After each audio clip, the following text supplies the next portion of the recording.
Welcome, everybody, to the Season 11 lower bracket finals. It has been a long, suspenseful Season 11 thus far into the fog as we have witnessed some of the most intense matchups here in the Iridescent division at Dead by Daylight League. X9 and Umbrella duking it out once more for the spot finals versus Elysium, our glass cannon of a team who we've seen come back time and time again for the crown. Will X9 take that title, or will Umbrella take revenge on X9 as both opposing teams battle for the grand finals placement? Here today, we have a match set for a best of 7. Now, we have seen X9 do a clean sweep before against Umbrella, with the exception of that time Cenobite in the playoffs. However, Umbrella coming back with a 3-1 victory against Invictus in the lower bracket, but X9 also succumbing to Elysium with a 3-0, and Elysium taking victory and awaits whoever wins today's best of sevens. Now, of course, I am not the only one here in the campfire. I do have our analytical team, Angie and Metal Bro. Starting with you, Metal Bro, how are you feeling today? Thank you very much for that, Mig. And I am doing fantastic today. We have one seriously entertaining matchup coming up ahead of us. You detailed it pretty well already so far, but I am very much looking forward to it and cannot wait to break down a lot of what happens in today's matchup. Very, very nice. Very good. And Angie, how are you doing today? How are you feeling and your thoughts on today's matchups? Hello, Miggy, and also hello, Rob, and everybody here with us. I am super excited to see today. It's kind of feel like we're kind of last week. We had X Sign versus Umbrella. You and I actually casted that match together, and Very true. it's kind of funny. We're having a little bit of a repeat cycle this week. As you mentioned, both teams have been on top the whole season, and kind of slipping here in the finals. So kind of disappointing in a sense, but it kind of just proves that everybody that's here is really here and they deserve to be here. So I think it's kind of anyone's game today. X9 and Umbrella have been kind of fighting for the top dog spot all season. And I don't know. I'm not really sure how we're gonna end up today. I feel like it's gonna be a pretty even spread. I am kind of leaning towards X9, just me personally, but I think it's really anyone's game today. Yeah, I've been really thinking about it. There, I feel like X9 just really has their team just so well together. They absolutely do such a good job, especially on like gen spread and making sure that the threat on the match in the playing field is just incredible, so well organized, and making out those specific call outs to just make gens just absolutely melt, and just great coordination between each player in that team. Now, we have to now we're talking about here the set list for today. Our set list is a pretty, honestly, a very interesting set list so far. We have the Blight, the Clown on the second, Cenobite on the third, Lich on the fourth, Mastermind. Interesting on the Mastermind for set five. We'll talk about that later. And then set six, Doctor, and of course, my ultimate favorite, guys. My ultimate favorite. The, I really hope it does go into a tiebreaker. I'm honestly really hoping it does, because it is going to be an Oni set. And I know that Outcast Andrew is yelling right now, because I myself would love to cast that Oni set in particular. But let's talk about this. Let's talk about this Blight. This Blight set for a second here. Obviously, Blight, Cepho Pit one. X9's pick. Obviously, X9 going in first. Metal Bro, what kind of build do you think we are going to be expecting for this Blight set match? In the iridescent division, we've kind of seen a little bit of, musical builds with these different blight players, right? We saw Enduring not too long ago on Obi's build, with it really caught, I believe it was Kexo off guard. But we've seen some other builds that have really kind of sparked my interest. I think for this, I think it's possible to see another surprise pick on the board for this blight set. But knowing Momo, as he'll be playing Blight for X9. I'm expecting Mhm. to see a pretty standard build. He's very comfortable with the more standard build, so I'm not really expecting to see anything too crazy. So that's my main thought process. Momo's probably going to bring a pretty standard Blight build. As far as Umbrella though, they do like to shake up their Survivor builds a little bit and change them a little bit from the norm. So you could see like you'll usually see DS still on live, but with Umbrella they kind of move deliverance around to a different build. They kind of move different perks around, and so it's a little bit confusing on what exactly they could be bringing with the main perks of the builds. I think I agree with you. I think that Umbrella does like to switch it up a little bit when it comes to specifically putting perks on who is who. Each survivor does have their own specific roles and their switch ups on how they want to be able to play the game. So we'll definitely see how those combinations set up. Angie, do you agree with Metal Bro here, or do you think that we're gonna see a little bit more of a different setup here for X9? Yeah, I mean, I feel as though they're probably going to bring something similar to what they brought last week when they went up against Umbrella. They did barely take that set. I will say that. Mhm. But I think we're going to see pretty much a standard set, a lot of gen regression, really trying to focus on slowing down the build so that we're applying as much pressure as possible. I think X9 did a really good job on picking Blight since they did take that win. So I think they're hoping to come back out on top here this week. Um, but as far as Umbrella, I don't know if we're quite there yet. I think their build kind of worked against them last week, so I'm kind of expecting a bit of a switch up on Umbrella's side.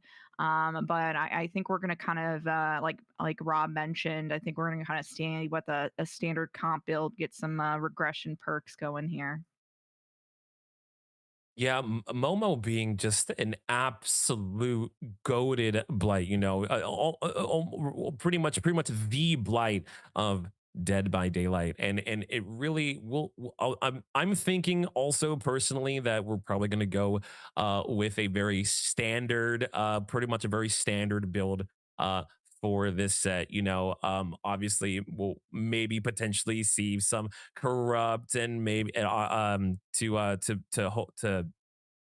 kind of to kind of push forward into the beginning of the match, try to get survivors mainly into the middle of the match and force them into those generators. It's I'm thinking definitely probably corrupt, maybe potentially Call of Brian was also a very popular perk as well. I don't know, we'll end up seeing what ends up happening. So we'll try to, and obviously when it comes to Blight, probably more than likely we'll be seeing potential double movement here, as well as far as our add-ons are concerned. So I'm definitely kind of expecting that. Now, as far as like the entirety of all the matches that are going to be here today in the trials, what Metal Bro, what is your prediction as to the outcome of today's matches? It's interesting, and this is a really good question, by the way. It's really interesting because last year in season 10, if you would have asked me, I would have said both teams were definitely going to get 4K. But recently, I don't really think this has much to do with the nerf to Blight to 4.4 and the palette break removing 2 tokens. I think that this is just how teams have been progressing. I think that outs are pretty much expected between these 2 teams. They're both very, very good on serve side. They both have really good killers, but it's become to the point where both teams, I expect them to get outs. I mean, it's pretty incredible because we saw last time it was it was mentioned earlier that both teams got really close results. It was like 7 stages to like 8 stages. I think it was very close. And Angie, for you, really quick before we get into our match. Yeah, I think we're kind of in the same stage here, Rob and I. I think we're on the same wavelength here. I think we're definitely going to get a bunch of outs here on the Blight. I think it's going to be really close. I'm hoping to see a bit of a build change from Umbrella, and maybe that'll be kind of what gets them a little bit higher in the points today. I'm not 100% sure yet, though. I think it's going to be a close tie regardless.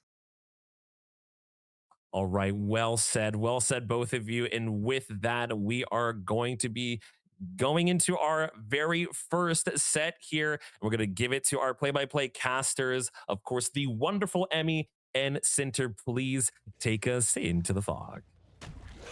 Thank you so much for the great moderation, Mick, and thank you so much to the analyst desk. We are in on the Suffocation Pit. We're seeing a very standard build of Eruption, Call of Brine, Turn Back the Clock, and Corrupt Intervention as Momo finds his first chase onto Swatter. I'm Emmy, I'm here with Cinter, and I'm super hyped for this matchup today. Yeah, me as well. And we're headed into one of my favorite sets here because this is the Momo specialty. I think Momo, okay, getting that first nice rush, and this actually really good chase to potentially take, but no, Momo not interested because we see Corrupt, even though it's an insanely strong perk, Corrupt let us down a little bit, and Corrupt doing something it's not supposed to do. Basically, where the survivors spawned, there was an open gen, so survivors are going to try their absolute best to get rid of that generator as soon as possible, because that means we have a very tight fortune around the main building, and that is what Momo, our Blade specialist, is going to be playing for as well. Of course, Momo, we all know him, the longest win streak in all of Dead by Daylight, and he's basically on X9 solely to play Blight on killer side, so there's a reason they picked this, and I'm excited to be watching it. Yeah, first chase onto Hartwell here. Momo took the tag onto Swatter. Slowbolt coming through, and the tag and down confirmed onto Hartwell on the mid-map. Momo saw 3 different survivors crossing, took the tag on Swatter, decided to ignore Lematic and put his eyes onto Hartwell. But is this going to be the Deliverance survivor or not? Big question. Of course, we as the analysts know it is not. The chase continues onto Swatter, and I think the main reason why this chase was also dropped is of course this being the obsession. Pull comes through onto Hartwell. That was Lematic on the unhook as we see Bubble almost completing the first generator of the trial. But this means for us that Deliverance has been secured. Hartwell makes good distance here. The Sprint Burst survivor with the medkit running all the way to the top side towards where the generator has already been completed. And it's not looking too bad for Team Umbrella. I think the first chase was above average. We got our Deliverance set up. And one thing I want to point out, while Hartwell is fighting for his life on this filler, I've been giving Umbrella a lot of credit for being very creative with their choice of exhaustion perks and switching up builds, as Hartwell is sensitive to the front corner. But this is now the 3rd time in a row that Umbrella are bringing the exact same survivor builds on the Blight set, on the same players. So if X9 did a bit of metagaming on the background, they may have been able to snuff out the daily player here, but it doesn't seem to be the case. Second hook onto Hartwell, and Momo continues his rushing. Yeah, I mean, that really is just putting an emphasis on how much these players have played with each other and how confident they are in what they're doing. Everyone has such a designated way of how they play and how they play best. This is usually especially seen with perks like Decisive Strike. Usually Swatter, who is the Decisive Strike player, will play a lot more aggressive in the beginning. Of course, Momo not going to mess up on converting all of these rushes. The second pull comes out quite early, still at 4 generators. This could be a bit scary if we manage to find Hardwell and get a fast chase on him, but I do have to agree with you, Emmy. Umbrella have been doing an insane job so far. Their rotations were super fast. They were not scared. Usually, you'll see against worse teams, or with worse teams, you'll see people, they're kind of scared of the Blight. You know, the Blight and the Nerds, they're scary killers. They get super fast hits and they down you so fast. But these survivors don't give a damn. They just run straight in the killer at the start. They get on the Jans instantly, and they show them who's boss. And I think it's been working so far because we're forced to leave our tunnel out. Instead, we're playing for a little bit of something else because we still have that free gen around the main building. Those free generators were all part of our corrupt as well, if you remember that all the way at the beginning of the trial. And that is still a very good win condition for Momo. Because with these perks, you don't even need to get a tunnel out early. What we can do is we have Hardwell on Death Hook.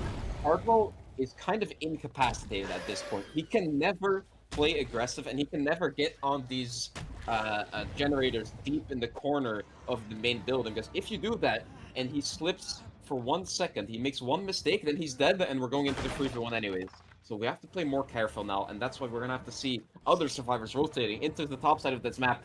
And the most crucial game plan right now is getting out of these generators. And Bubo might be the one to do it! Getting the M1 whiff on this unsafe filler. We still have Overcome available to us, and Overcome is an insanely important perk here, but we take a bad hit. We're gonna be stuck around main, and then Blight with his rushes up on main is not safe. He's gonna be going into the opposite corner. He does last a little bit longer. That's a decent filler here. Will he last? He gets the pallet break at least. This is really, really important time. The survivors, they might be stacking the generator over on free if you'll call us. This case might be exactly what we needed to break this tight free gen, but I'm not entirely sure. It might depend. It looks like the survivors also had to take some time to heal, and they got a generator on the bottom side of the map done, so we might not be out of the clear yet. I think we saw a crow on the main building there. I'm sure Momo saw it as well. So maybe he knows that someone is nearby. No, actually doesn't make sense. There are no survivors nearby. But most importantly, Hardwell has not been found. Once he got for the people to buy Swatter, Momo knew to drop that chase because an overcommitment could have been a bad decision. But right now, we're looking very good on the survivor side. Momo has to play the slow game here. I do not think you can overextend quite a bit on this bottom side of the map. You will have to give up this generator eventually. It does have roughly 50% progress. And even though we see Hardwell on Shack, the tunnel out survivor, we cannot commit that. It is up to the umbrella survivors to pop one more gen on the top side of the map as Swatter gets interrupted on the pull. This is going to be a trade. Bobo did not heal a survivor, so does not have the second wind available, and Momo is happy just picking everybody up, putting them on the hook. As long as he's not hooking Le Magic, he should be perfectly fine. Wants to get a better hook position deep inside this 3-gen that is looking very tight. So yeah, it's a bit of a handshake right now. Both teams know exactly what they need to do, and they try to stop each other from doing it. The magic gets found on this filler, this near fit, not the stealthiest. Nice attempt at juking, but this is going to be the unhook onto Swatter. Deliverance survivor. Can we get the plot twist? No, we cannot, which means that Momo can go on a slugging spree, or he just takes another pick. Swatter has the beam, does not stick around because, of course, the magic is the deliverance survivor. Yeah, you might be a bit confused there. Usually you see teams playing around Deliverance so hard every single game where it's allowed. But here, Momo doesn't really care, and I'm going to explain to you why. We still have that free gen, and if you checked, you saw that every single generator was still 0%. So there's not really a point to give the survivors any wiggle room. So instead, he's just going to exhaust all of their resources, which includes Deliverance, and he's just going to get another hook stage, and now the game is so... I don't want to say unplayable, but it's very near unplayable for the survivors because we have 2 Deflux survivors. That's 2 survivors, which I talked about earlier, are kind of incapacitated. We can't play aggressive for the generators, and we're chasing someone else around Bubo. Very nice rush conversion by Momo once again. Maybe this is the time where... Okay, no, I was gonna say maybe... Oh, wait! Swatter! The Deflux injured survivor coming for the beaver save! I don't know how much this is gonna help us, but this at least definitely puts a little bit of extra work on these generators. Look at that, we have around 30% here, maybe a little bit of progress around main, but most importantly, this means Momo lost his momentum, because now we have to check our gens, and this might give us time to go for the reset, actually. I think the survivors, they may have played a little bit too slow a couple minutes ago. Wait, Le Magic's getting found here! Le Magic, because he was still broken doing the main building gen, gets caught off guard, and that's going to be another Deflux survivor. And I don't know what the survivors can do here. We're already at so many hook stages, 7 different hook stages, and the generators are still nowhere near done. I'm so curious if Le Magic used balanced landing on the main building and therefore did not have the exhaustion available because, of course, he has BL as well as Dead Heart, and a Dead Heart there could have been so crucial. But yeah, Few people know Swatter as a Juker, but if you're familiar with Umbrella, you know that this guy gets the most flashlight saves out of anybody in EU, in my opinion. Nice conversion onto Hardwell there. And I think when it comes to most flashlight saves in the league, it has to be between Ja and Swatter, right? Those two are the demons on the beam. Bubble takes a tag with Overcome, and our survivors are just running to the bottom side of the map every single time they get tagged. Swatter, Death Hook Survivor inside the 3-gen. This is a chase that Momo wants to commit, and Momo wants to make it shot. We saw Magic still work in the main building, so maybe we can see a hit tank with Deadheart coming through to somehow keep the Umbrella survivors in the game. No, we cannot. Swatter goes down, and going into the 3v1 from this game state, it went from unplayable to straight up over. Yeah, I mean, it's not over till it's over, because look at that! Generator's getting progress. We have both Deja and presumably Resli. He gets turned back the clock. We get it! No! Turn back the clock! And then the scale check! No! No, the survivors! No, we were so close! But yeah, as I was saying, if it would turn back the clock, we wouldn't have popped it anyways. Very nicely by Momo here, waiting out the potential DH. It's not on Booble, as we have seen already, but it's Magic didn't use it in his chase. Momo still didn't know who was dead hard, so it definitely could have been Booble. And you see him playing extra patient because of that. And now we begin to slug. There's no point in hooking Booble. We just have to get some more downs. Magic with the DH. Clutch DH is going to force Momo to go back to the pickup for Booble, but no, the survivors get it in time. And now it's actually going to get close. Two generators, both high progress. This one around 75%, main building around 50 or 60%. Survivors have something to play for here. Boobo is kind of the designated dying survivor, I guess, because he's the only one that's not death hooked. Keeping Hardwell with one extra health state here is very important, because Hardwell cannot be converted, but Hardwell letting his guard down, gets hit through the pallet. Momo gets that tag and is probably going to leave. He does not have the time, and he does not have the desire to commit that for much longer. Instead, he's doing a little bit of different pathing. He's going around the other side of main, expecting Magic to maybe be rotating from there, but instead he's still on the generator. This generator is slowly regressing. This is exactly where Call of Brine comes out and does its job. So far, we've not seen Call of Brine do much this entire game, but these points in the game where survivors are forced to play slow and go for resets and no one can be on gens, that's where it truly shines. Oh, Magic on the plot twist. Momo is nearby, but he has to stop the generator on the water tower. Expects the pre-run from the survivors, but they're still on the gen, and this could be a bit of a mistake. Momo realizes, goes back to the gen, does not get the conversion tag onto Hardwell, but Bobo is still injured on the main building. This filler is not super safe, but it's playable. Magic with the plot twist. Momo drops the chase, has to kick the generator again.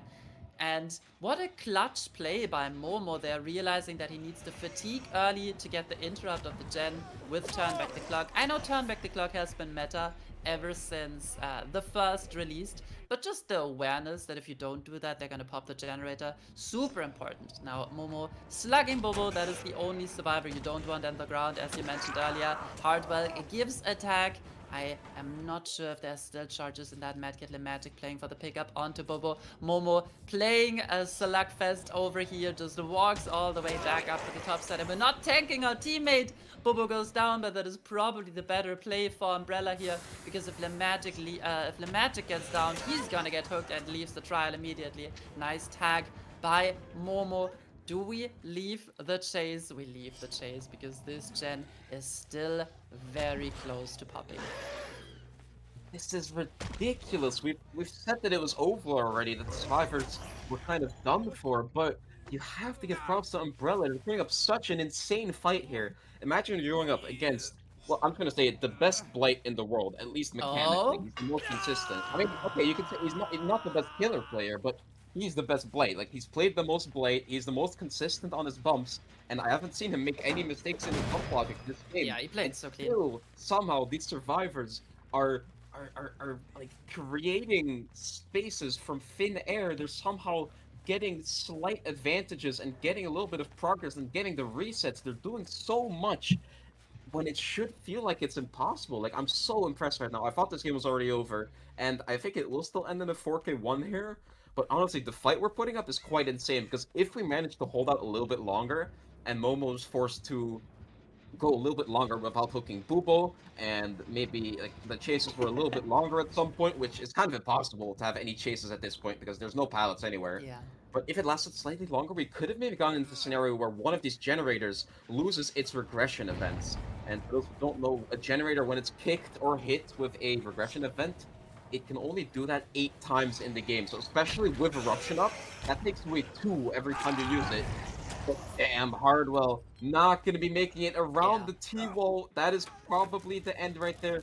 Deflick survivors tragically trying to stack this last generator, but it's regressed so much with the Call of Brine and with the survivors having to take the time to go for the resets. And I think they've given up at They're this trying. point. Yeah. If you're not getting it done in the 3v1, there's no real point in trying in the 2v1. Yeah, absolutely huge result from Momo. They're playing the micro and the macro game flawlessly, not falling for the decisive strike, playing it so patiently on every single chase, landing every single rush, right? As you mentioned, I don't think there was a single mechanical mishap. And I think last time Momo got 7 stages 3 fresh. This time it's a 4K1, so X9 definitely showing why they decided to pick the blind. Yeah, ridiculously good showing. And without further ado, we're going to take it back to our analyst and our host, Mig, so you can tell us a little bit more about what happened in that game.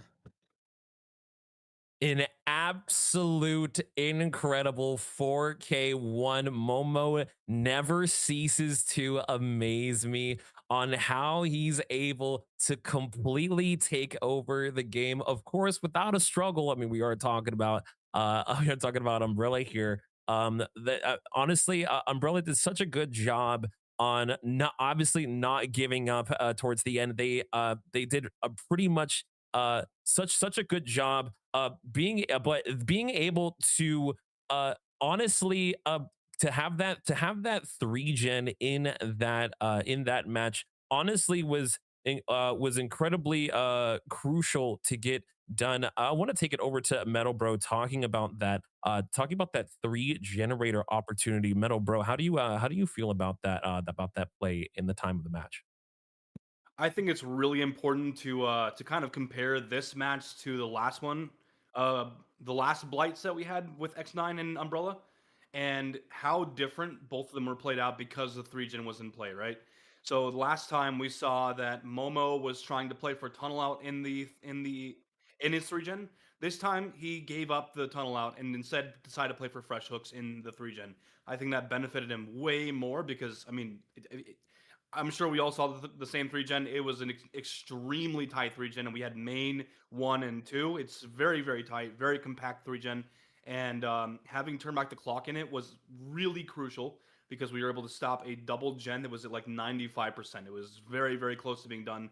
But man, when you have a 3 gen that's that good, you don't really need to tunnel out at times because you can just hold that and play for fresh hooks in the 3 gen. You get trades as well. Like the hooks start stacking up. You don't have to worry about DS. It's just such a like blight playground to have a 3 gen, and I just love how Momo played that. He was very very like disciplined in knowing exactly what needed to happen when it needed to happen. And I know it was mentioned earlier, the bump logic, just absolutely fantastic. I mean, Momo's got to be like one of the best blights in competitive DBD, if not the best. I mean, we saw the showcase here that was just absolutely massive.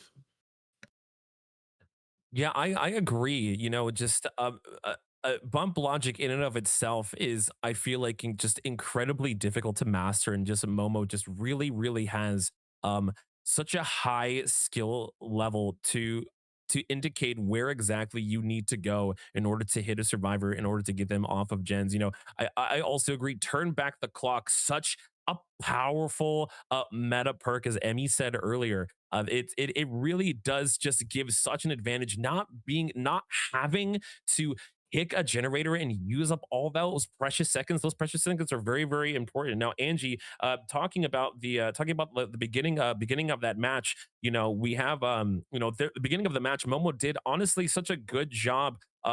Good job trying to track survivors down. Now, he did have a very long chase in particular that took up 2 generators for 1 hook. We want to talk about that real quick. Yeah. So, the chase that Bubo had at the very beginning, right after the first gen completion, I think was kind of a crucial turning point in that match where we took that chase topside. It allowed us to get 2 gens completed for that one hook, and ultimately is kind of what set up for that 3 gen. So something to be mindful of here as we move into the next match. Hopefully, on the flip side here. X9 isn't going to get into a similar situation, but I think we should go ahead and pass it back on over to our casters. Already and getting these things right are into going. the action. First miss of the game already, but of course the first rush is rarely a hit because usually Blight uses the Russian for shooting versus mobility. Shot getting hit through the pallet. Wait, this might be an insanely fast start. Last game we saw we weren't committing our first tag, but this time James might be very interesting because that is an insanely fast 2-tap. The last game we had our first down in 1:19, but this is coming out a lot faster. In just a second, we'll be seeing how long exactly, but that down on the jaw, as we can see, because we're spectating, a single survivor didn't even get on generators yet. Everyone was still busy crossing the map, and we have no gen progress, and most importantly, we're able to drag this hook all the way to top mid, all the way close towards main. So this is probably going to be pretty close to the generators that were actually getting touched. Great find there by James, finding Jaw on the edge map, while another survivor was already distracting him. So super fast down, even the sprint burst cannot get Jaw to safety. Hit through the pallet, he's not gonna love that one. Angels now in chase. Yet again, we see turn back clock, and this time the pallet stance connects. James will try to outplay this pallet. Angels has the life, luckily. We see he's the obsession as well, so this chase is not going to be very fruitful because it's most likely the decisive strike player. We fatigue right next to our tunnel out. Jaw makes it all the way to the bot side of the map, but this filler has already been dropped, so now we're trying to play Shack. We barely make the pallet, it comes down. We're gonna get some Champion of Light value, but Jaw has already used up all the safety on this bottom side of the map. He somehow has to make this filler work. James, good patience, does not get stunned. And Jaw with the slow vault, the prompt for the pallet break onto James, an absolute robbery. Jaw buying precious time for his team here, who is trying to break the fortune on the top side of the map. James now rushing again, but this map, yeah, the map structure is just a little awkward, and Jaw, just with good pathing, avoids the tag. The pre-built on the Shack window into the jukes from the pillar tower, which he doesn't even have a pallet, and Jaw is still juking to fake the window, but that will be our last faker of the game, or of the chase. But Jaw, an insane chase. This gives so much space to the survivors. This is insane. The survivors have been cranking gens around main the entire time. We got a second one popping as well. And now, this hook doesn't even do much for us because we don't have a free gen here. We should have maybe Wait, we do have a bit of a free gen here. Wait, I maybe underestimated how strong our main setup was here. We had basically a 5-gen around the main building and we're finding Angels inside of here once again. We do know from the last time that is the life survivor though. It's been able to last a little bit longer, never mind. James really clean on the rushes too. Yeah, they decided to pop a bottom side generator instead. That is why James did not take the hook on the bot side. I would have thought that may have been a play with all the resources already being depleted, but of course, you still want to try to play for your 3-gen. James unfortunately does not have that luxury super tight 3-gen that Momo had to work with, unfortunately. So now last chase onto Jaw, but yet again, the swing does not connect, and Alara is making magic happen with nothing. We're playing the Shack versus 110. We just need to win the vault here. Jaw does not vault, makes it back to the pallet, and we're bloodlusting on the Blight. Can our bump logic get us the tag here? And Jaw barely does not flare James, which is going to be the elimination with 1 generator remaining. But if we look at the location of the generators, they are split very favorable for X9. But again, in the 3v1 against Blight, it's so tough to pop that last jump. Yeah, what a complete turnaround of how we're playing these games. Basically, once one killer goes all the way in the way of how to play this, and the other one went all the way to the opposite side. We have one killer who's playing solely for Kamlau, ignoring everything else, and all he has to do was make sure he slightly regressed the generators in the meantime, and then every time Shaw got unhooked, he went straight back to him and made sure those chases were as short as possible. But now that leaves us with a slightly different position. Instead, we're going up against free survivors, which is a lot easier, but no free gen. And the last time Momo played for nothing except for his free gen. He basically left every single survivor who didn't stay in his free gen and then only committed them. But realistically, we're kind of in the same debate as we are recently with Nurse games. So this type of game plan here, having a very split gen setup with 3 healthy survivors, should realistically be outable if the survivors play perfectly from here. You usually have time to pre-leave the generators and make enough safety as to where you get enough progress on the opposite side of the map before actually giving out any tag. But oh wait, no, it's making a mistake here. That is a really big mess up. Getting M1 there, that might turn into another rush conversion as well. No drama, no exhaustion. James messing up though, no! James missing the rush there, has to drop the chase onto no. The 2-tap would have been exactly what he needed there, but this is where we're seeing a bit of a difference just in the micro mechanical gameplay between James and Momo. Momo playing his blight set flawlessly, and James struggling from time to time to convert onto the survivors. Finds Angel, who has another pallet, who has life, but James just breaks it right away, wants to get resources out of the way, so once he has all survivors injured, the chases are going to be easier. Angels has a pallet here this time. James does not get the prompt to break it instead of playing for the injury, and Angels does not really make distance. Forced to just play the map geometry again, and gets downed right next to his active generator. James has the time to hook here, knows the top gen didn't have a lot of progress, but Note and Wispy will be working that. But at least one of them, as we see Wispy in position for the pull. But you can just see how slowly these generators are being progressed ever since we went into the 3v1. Yeah, that is very little gen progress, and what Angels did there might look a little bit weird, but basically all he has to do is make sure he doesn't die close to Note, because if he's dying close to Note and we get to hook on top of Note, then that means every survival will be off of their generators. Now only Wispy will be one off the generators. We're hitting Angels here.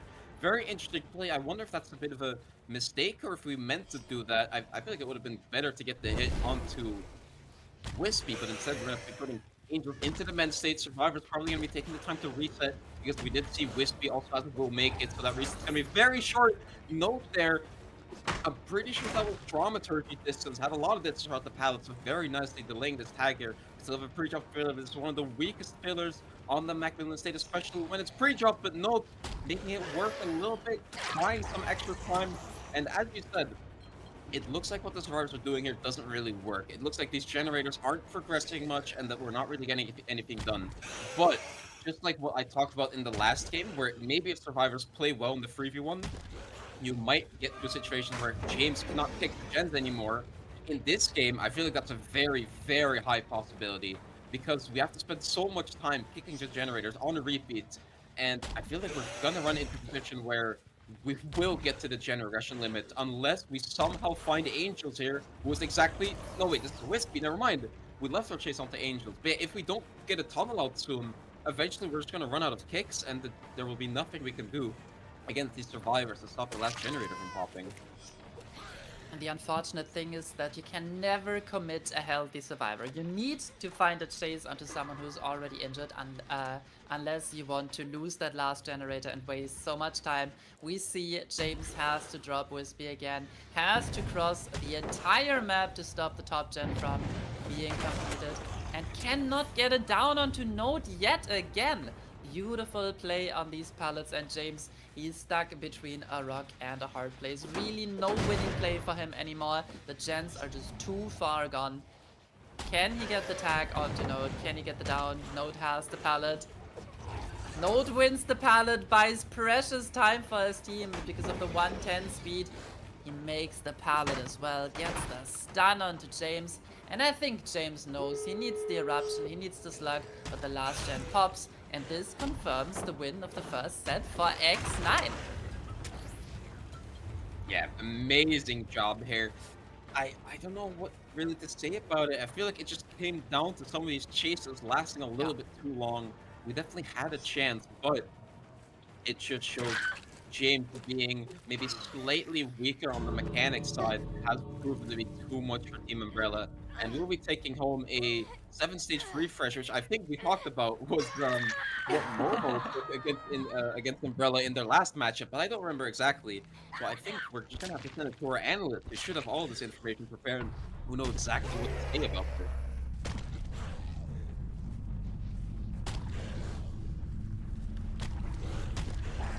A very, very nice display for X9, absolutely melting those generators in the match.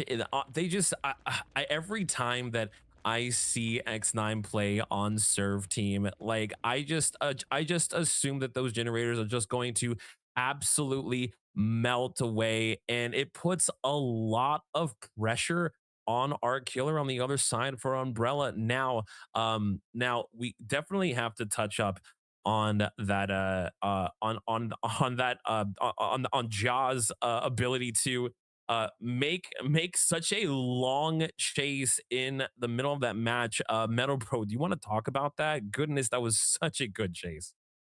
Oh yeah, Jaw had a fantastic chase and tunnel out on top of that, by the way.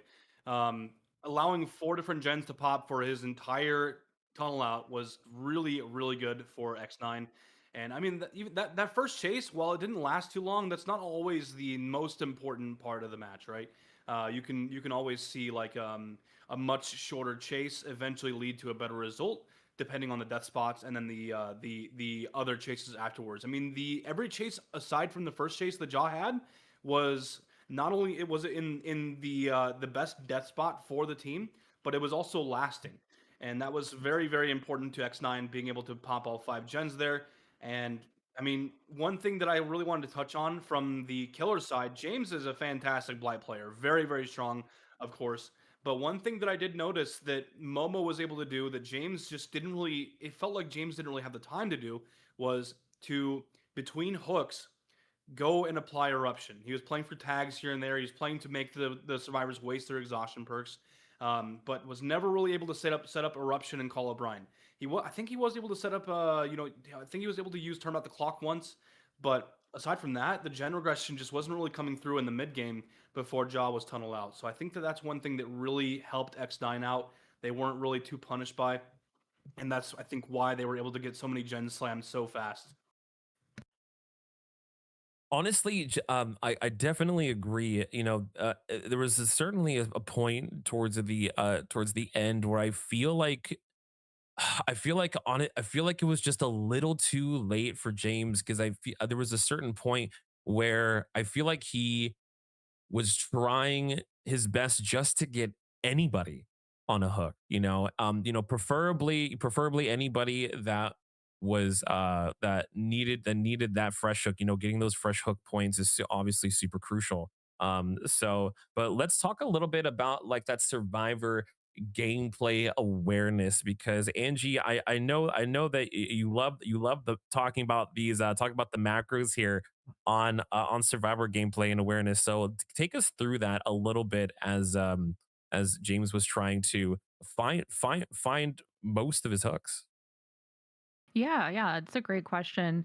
So I think what we saw there with X9 playing Survivor, they did a really good job of really understanding one, where the key generators were on the map, and two, where the chase was in relation to those generators.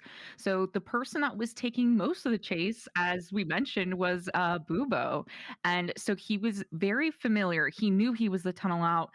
This is a very similar play style we saw last week, and kind of what ultimately ended up in X9 taking that win last week was, we got into that chase super fast, and we're constantly in chase, and we're go go go go go without having the ability to kind of stop, as Rob had mentioned, applying the eruption.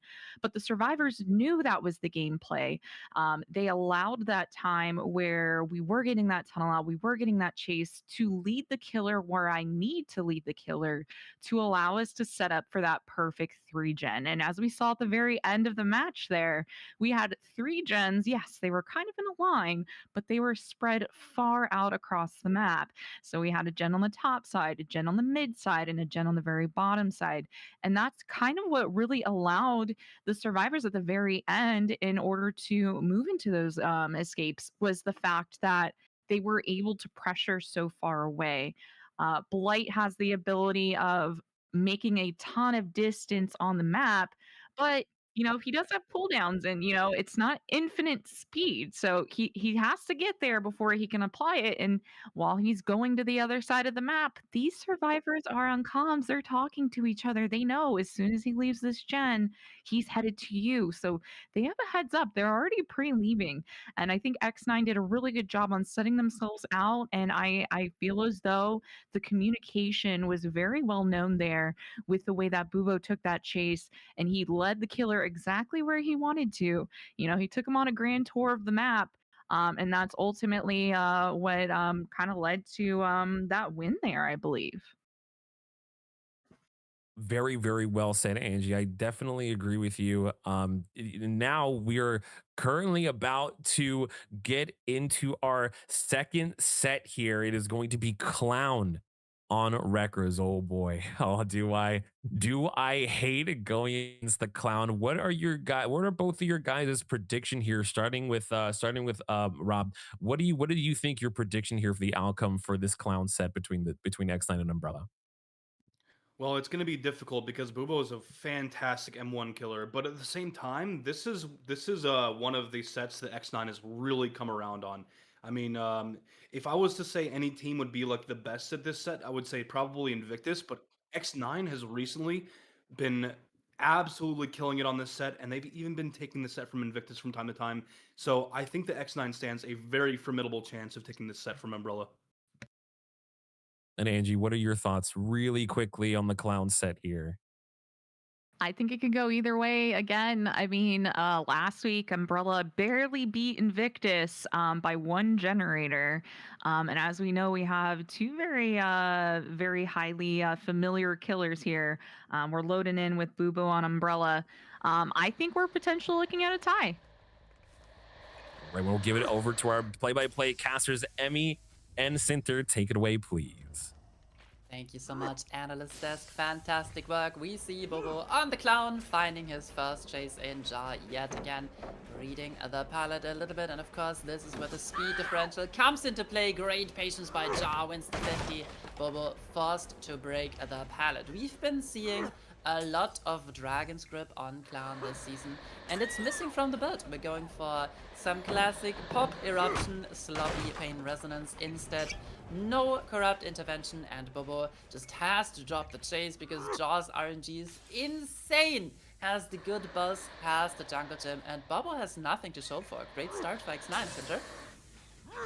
Yeah, the no corrupt looks like it's a little bit weird, especially considering Clown is still an M1 killer, but Clown has just proven to be so dominant, and especially in his early chases, usually you can get away with not running corrupt, but with this start, I feel like we're kind of praying or wishing we have gone back in time and brought corrupt instead, because this long into the game, we're almost like 1 or 2 minutes in and we still don't even have a tag, especially while on crossing. This cannot be happening on Clown. Angel's there not making any screaming noises is a sure sign that he is running what's it called, Calm Spirits, which is a little bit of a weird choice. You don't see it on all that many killers, but against Clown it helps a little bit at disrupting to know when the killer when you walk into the purple bottle, so you can get some mind game potential there. And survivors are playing so aggressive because it's really just showing the issue of no corrupt there. We have 4 different survivors, all are on the map. I'm pretty sure we're stacking 1 generator and splitting another one, but that might actually just be 3 survivors splitting generators. Angel getting the stun there perfectly in time. No max distance hit coming out by Bubo, and this start is catastrophic. We see a slight... Yeah, it's terrible. It's 3 different generators. No! We're getting 3 chips before the first chase! look at the map as well. Safe filler into car pile, into jungle gym, coming from Shaq. And I think, yeah, Bobo just has to drop it again.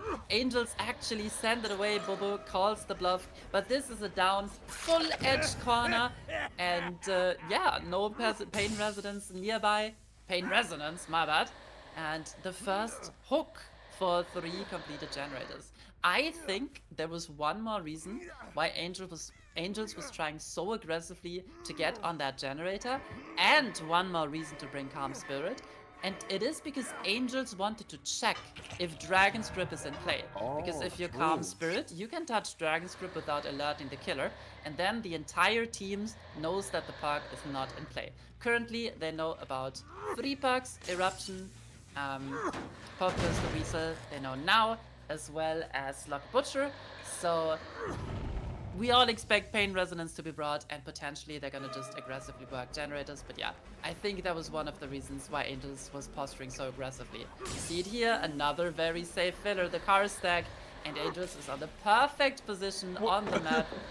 Yup, waiting out the full BT timer, and he's just gonna take the same death spot again, knowing that there is no pain resonance. Bobo has to leave the chase and just try to find something else.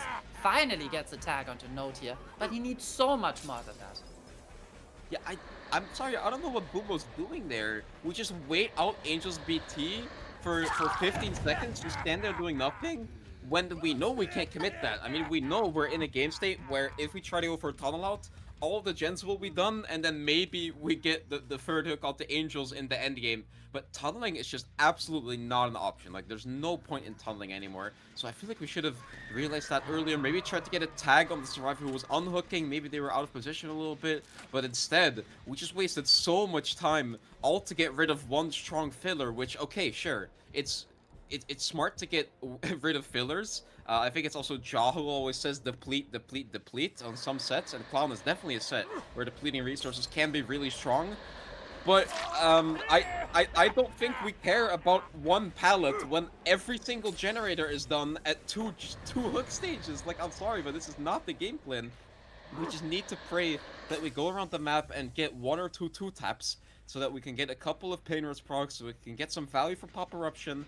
And that's basically the only way we're going to secure a couple more stages here. But 4K or high stages is not in the books anymore. Bobo does have 3 injuries here right now in chase with Angels, who is still painless, does not make the vault. The speed buff just a little bit too strong, but Bobo is afraid of the gen popping. He goes for the pickup now. He knows he has a pain res nearby, but we're seeing that X9 have 2 generators above 75%. I think Ja and Zavis are stacking on the top side. Meanwhile, Note is still around the bot side to pressure this one. I don't think we have proc on Shaq, do we? But yeah, great pressure, just overwhelming Bobo right now, and we need some serious mistakes from the survivor side. This is never 4Kable anymore, and Bobo knows it, just tries to go for anything that he can potentially get. Sees Ja playing for the unhook here, but yeah, Bobo just cannot commit anything. A gen pops regardless. We get a fresh hook onto Zavis, but we're in the end game. That's so risky. Zavis getting the gen half a second, not even half a second, like 0.1 second before he goes down. If he died there without popping the gen, that could have been a big misplay. We could have gotten another cycle of pop pain res, and we could have maybe consumed a couple more stages, but now we're looking at a very, very low amount of stages. If we camp Zavis here in the endgame, that's looking like only 6 stages, but I don't think the survivors are done, Emmy. The survivors still have a couple of plays they could do. They could open the gates, heal Angels, and then send Angels to trade, which that way they would only get 5 stages free fresh, which is, I'm just gonna say, like, almost unbeatable, especially on Crossping, considering the caliber of killer Umbrella would have to go against next trial. And I think that's what they're gonna go for. They also still technically have the option to try to go for the 4-man out here. We do know these survivors, they have insane practice when it comes to endgames.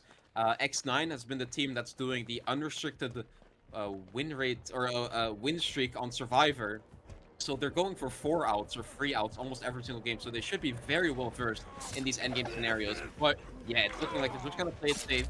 Gonna try to go for 5 stages pre-crash. Angels gets downed. We're not getting a tag on the Zappers or anything. 15 seconds of BT and haste should be enough for Zappers to get very close to the gate. And then we have the body blockers Jaw and Note there. But wait, we're actually not gonna get there yet. This might be an issue. Wait, Jaw might not be out. If Jaw goes down there, that would be a huge mistake. No, Jaw. Can we get the POV onto Jaw? Will Jaw be going? Will be getting hooked? No, X9. What a blunder in the end game here. They had such a fantastic result, but they wanted more. Now they have to go reset again. Now both exit gates are open, which is going to make it a little bit easier for them. But yeah, they played it very greedy. Node was opening the exit gate on the top side of the map so that the slugged Angels would make it out, just thinking that Jaw and Zephyrs would be out by themselves. But they were not, so miscalculation there, a little bit of greed. X9 biting off more than they could chew. And now they really need to get Jaw off the hook here. Angels in position. That is the survivor you want to see dying here, if anyone. And if you are Bobo, you take anyone who is not Jaw. All the same stages. But we hit the person on the hook. Absolute nightmare scenario for Bobo here. Now we have 3 healthy survivors in position to body block. Yellow bottle comes down, but we just see a wall of X9 survivors. We're trying desperately to get past, but we cannot. There's too many bodies in the way. And in the end, it's a double fumble. It's an X9 into a Bobo fumble. And in the end, all 4 survivors make it out of the gate. 5 stages, 4 fresh, and we're going back to the analyst desk. An incredible display of not giving up on X9's part in this set. It is incredible how they can fumble yet come back full force. Now that mistake on the hit on Jaw while Jaw was on the hook, honestly, it was a pretty big fumble on Bubble's part. It really you just have to be super careful whenever you are potentially trying to hit somebody that is grabbing somebody else off the hook. But let's try to rewind it back just a little bit. Just a little bit of referencing Angels' first chase. God, that wasted so much time. Rob, can we talk a little bit about that first chase? Yeah, that early game was just not a good early game for Bubbo at all, right? I mean, we started it off first finding Jaw, who was able to waste a little bit of time and not give a tag for quite some time, dropping I think only 1 pallet in the meanwhile. And Bobo spent a lot of time walking around the map trying to find the ideal chase to have. And everyone pre-running their gens really good, right? I mean, they have a ton of distance away from their gens by the time that Bobo catches up. And then Angels, I think it was mentioned earlier by Emmy, right, with the Calm Spirit Dragon's Grip, pick to make sure that the person with Calm Spirit can tap the gen for Dragon's Grip to see if it's in play and never notify the killer, right? That was a really good call out from Emmy, and I think that's exactly right. And seeing that in play, I think that's when Bobo realized he can commit to Angels for the chase there, and Angels just wasted so much time for his team to pop 3 different gens and have progress on 2 more by the time that he went down and went on hook. I mean, that's just a nightmare scenario for a killer player. So Bobo able to get, I believe it was 6 stages for fresh at the very end of the game, which is a solid result considering how awful that early game was. A true nightmare for the beginning of that match for Bobo. Just Clown in general really is difficult to walk around. I feel like a lot of the times a Clown really isn't that much of a chasing killer. Clowns really have to utilize those mist bottles and utilize them to their advantage depending on the situation. Angie, let's talk about that mobility for just a second again, and then let's talk about the end of that match there. Yeah. So for me, I think Clown is usually kind of I would consider more of a chase first killer. So the key question is whether he can turn those chases into real advantages before the survivors can start to spread him thin with those generators. So typically, clowns really don't have issues with chasing. It's more so how much time he spends walking around to his next meaningful chase or generator, whatever it may be. And I feel as though X9 did a really good job on stretching him across the map, turning what you would consider his best strengths into kind of his weaknesses at that point. I mean, as Rob had mentioned, that first chase got us those 3 gens. Like they were cranking super quickly there, and it was just pop after pop after pop. And at that point, we got so far away from the generators. We're not a mobile killer by any means. The Clown gets his strength by forcing mistakes to those survivors, through converting, with using his bottles. And if he can't, hold those loops the way that he wants to, he's an anti loop killer. If he can't hold those loops or commit to those chases, ultimately that's really kind of a downfall on playing the Clown. So the fact that we had some indecision on who we wanted to chase, and the fact that X9 was able to pre-run a lot of those chases made it a lot harder for him to walk down. And ultimately, we got to a situation we're so far away from the generators when they all end up popping. So yeah, I think with clowns, typically you kind of want to keep your 4 gen, your 5 gen, and stay as close to a certain area and lock that down instead of trying to traverse that whole map. You really do lose a lot of time within trying to patrol your generators when corrupt intervention is not at play. It is the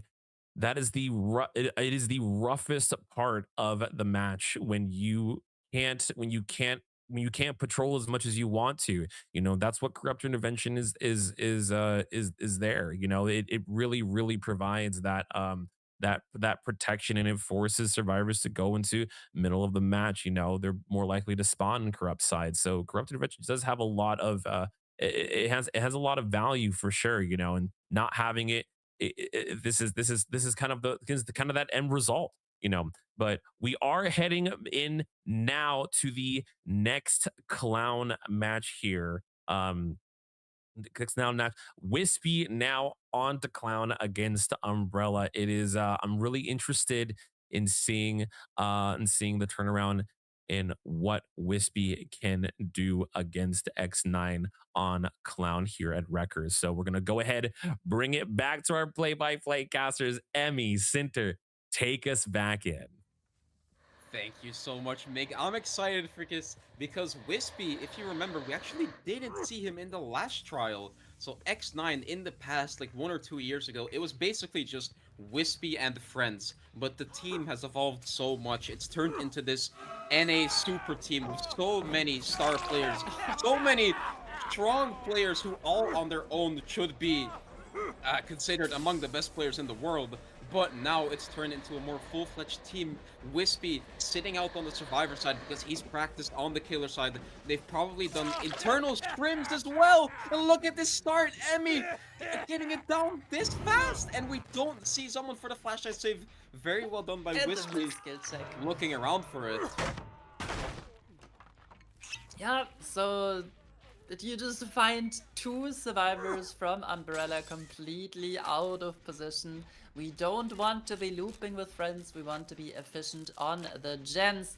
But yeah, you couldn't ask for a better start. There's still Dragon's Group in play, and the Umbrella survivors aren't as fortunate. They did not bring Calm Spirit, so they will either find out the hard way, or they will have to let their generators regress, because the potential of a snowball, if you are exposed versus Clown on crossping, is just so high. You really cannot risk it unless you have nothing to lose anymore. Wispy trying to play the car stack palette, but a nice jiggy by Hardwell taking max distance. But Wispy is very happy to camp here. Survivor is hooked on the Pain Resonance. There's a gen nearby. If it's a trade, we get more free regression. Yeah, we see James already, planning his next trial. potentially expecting that this one is not gonna have a great result for Umbrella. Yeah, a terrible turn of events to say the least, especially because you gotta consider this was Umbrella's pick. And not just any pick, this was their very first set pick. So usually, your first set pick, it's the killer. Your killer is gonna be most confident on. It's the set which your Survivor team has practiced the most. But from what I'm seeing right now, it's looking like X9, the ones who didn't pick it, are gonna take this with an absolute sweep. They played perfectly on the Survivor side. Wispy is clean with it on the mechanics and taking advantage of all of these mistakes that Umbrella made in the beginning. So this is a very, very bad start for what's potentially to come in this best of 7. Because losing these first 2 sets, you gotta make sure your mental is still on point. Because you cannot be letting this get to your head. Like, this start, you have to somehow turn it around. And, yeah, we're seeing a little bit of tower defense gameplay here. Wispy not really interested in leaving his generators. He has a bit of a free gen around this side of the map, and the hook is so deep in the corner pocket that even if you trade, I'm pretty sure Darice doesn't even make Shack. Like, it's that bad. On Clown, like, you take the M1s, and then you slow down Darice and speed yourself up, and I think you should be able to body block Shack. So they're not even interested in playing for it. And I think realistically, we only have one way of winning here, which is the fact that Swatter still has the beamer on it. So maybe that's something we can pull. And now in the 3v1, you're presented with a very tough decision, right? You kind of don't have the luxury to be able to regress the generators, so you kind of have to check if Dragon's Grip is in play. Wispy kind of giving away that he was hoping for Swatter to get back on the generator. Shark Pallet comes down for Swatter's chase, but Wispy is very happy with that. Can just leave, find a better target. And while we were preparing our notes for these sets today, great find by Wispy. Heart was still around on the gen. That's going to be a tag and a kick on the generator. I was thinking, which killers do I really associate with Team Umbrella? The first killer that comes to my mind is Dredge, but we saw in their last matchup that maybe they're not really feeling confident on it anymore. They ended up banning Dredge against X9, and in my opinion, historically speaking, Dredge has been the best set for Umbrella and previously Ariandel, right? Now we're seeing Clown, their first pick in this best of 7, and it's not looking good for them again. So I'm not sure what is up with Umbrella. It seems like they're in a bit of an identity crisis right now, but they need to get it back together for the remainder of the series to claw back in, because right now they're not putting up a lot of a fight. Yeah, this is a bit weird, and it's what you said with these set picks. Usually, also when I think of Umbrella, I'm thinking like heavy coordinated sets, indoor sets, but instead, all the sets they picked, I'm looking at now, are chase sets. They picked Clown, they picked Doctor, they picked Lich. Like, all of these killers heavily rely on chases, and so far it's looking like that's not really worked out, because X9 have been so strong on the chases. Somehow that's not a hit. Hardwell going to be living a little bit longer, winning the 50 as well, one of the stronger pallets on the map available to us. And we take that speed boost and we take it to the next tile. We're taking it very far. Very nice job by Hardwell. And maybe Wispy has to be a little bit careful here, because we might just have to start taking the hooks we see. I think Wispy playing a little bit greedy, going for some slugging gameplay. Instead, we might just have to play it safe and get our hook stages, because the win con is not very far off. All we need is 6 stages here. Hero chase from Hardwell, but he does not reach another filler here and finally goes down. You got a full double reset against Sloppy and a pickup on the down survivor, so Hardwell... Oh, Swatter on the beam! He does it again, saves his teammate. And yeah, I thought it was already over, but Umbrella are showing signs of life. Unfortunately, Hardwell misses the 50 here, loses the 50, does not have life available for the next chase. 4th hook, 2nd fresh for Wispy. We see a lot of progress on James's generator, but this Pain Resonance is gonna stop it from hopping. So far, we haven't seen Dragon's Grip get, well, exposed value, but I'm very sure that it's caused a lot of aggression. Now Wispy finds Swatter, who has to be nearby aggressively. Swatter with a bit of juking, but unfortunately takes the tag, gets the pull, and it's not going to be a trade. Hardwell needs to tank him with the BT now, and he... Okay, Wispy swings past him. Swatter lives to see another day, but he cannot last for long. BT about to run out on Hardwell, and with us taking the grab, no second flashlight in the trial, but James's gen pops. Yeah, very nice job. This time it is also Swatter, one going down, so sadly no flashlight safe. And we are on the verge of getting the win con, and Wispy looking around here, maybe trying to find the savior. So usually you expect, you know, the killer gets a hook and then you go towards your generators, but instead Wispy here, looking around the map a little bit, he knows that in the 3v1, usually you have one survivor doing generators and then one survivor stealthing a little bit, trying to get in, to get ready for the pull onto Swatter, and that's exactly what Wispy was looking for. But now, look at his position. We have one survivor across the map who has to think about touching a generator and getting Dragon Script. And we have one other survivor, Hardwell, who is, I think, yeah, I was about to say, he's probably doing another gen. And actually, they swapped positions. I think Hardwell was initially stealthing for pull, but because he dragged on the generator, they maybe swapped positions, putting James onto the unhooking duty instead. See some interesting pathing here. We're still trying to play for the pull because Swatter here going into the next stage would be game over. But what are we supposed to do, guys? What are we supposed? Yeah, that's all we can do. We can moonwalk and pray that that Wispy's internet cuts out or something. We are not getting this pull. The reverse on the ball, but it's after the hit, so it doesn't really matter. And that is the win con going to X9. Beautifully played, and we're going up 2-0 in the match. So far, X9 with an absolutely dominant performance.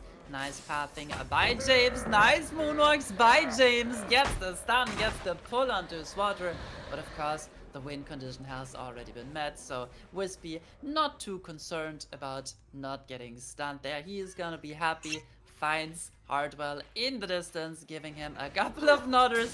Everybody on the moonwalk right now. Who can do it best? I think it's James, man. Look at that. That's just aura.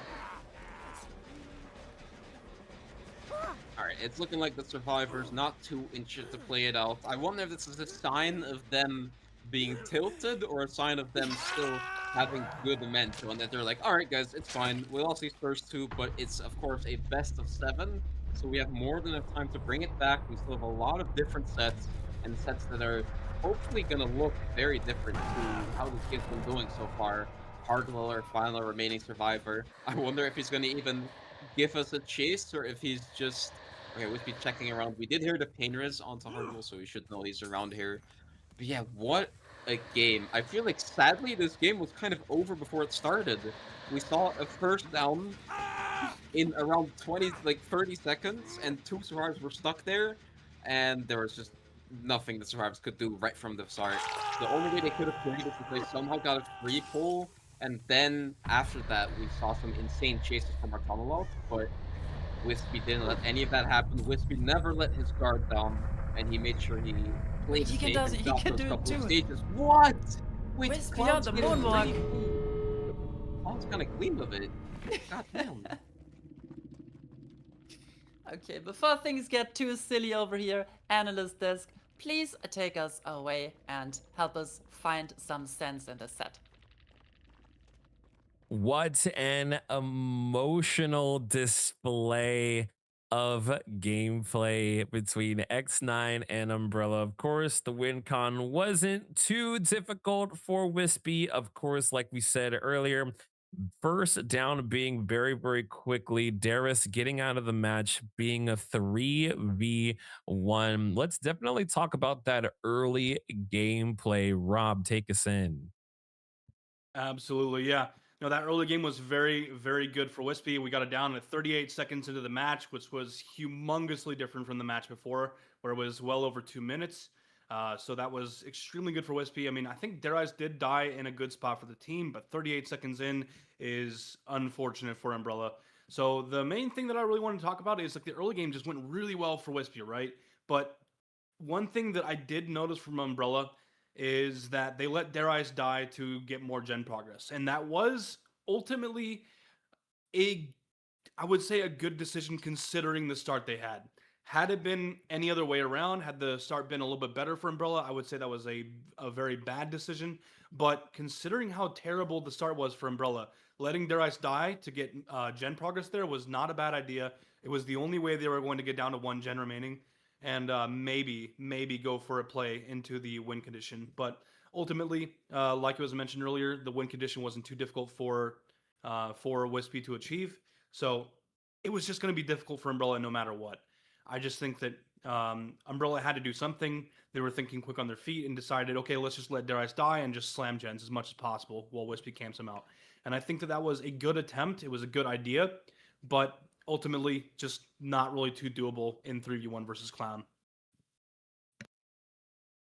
Yeah, there's towards the end of the match, obviously it got definitely a little silly for sure, without a doubt. Let's talk about a little bit about the commitment of those chases in the beginning that really worked out well for Wispy. Angie, you take us in a little bit on that.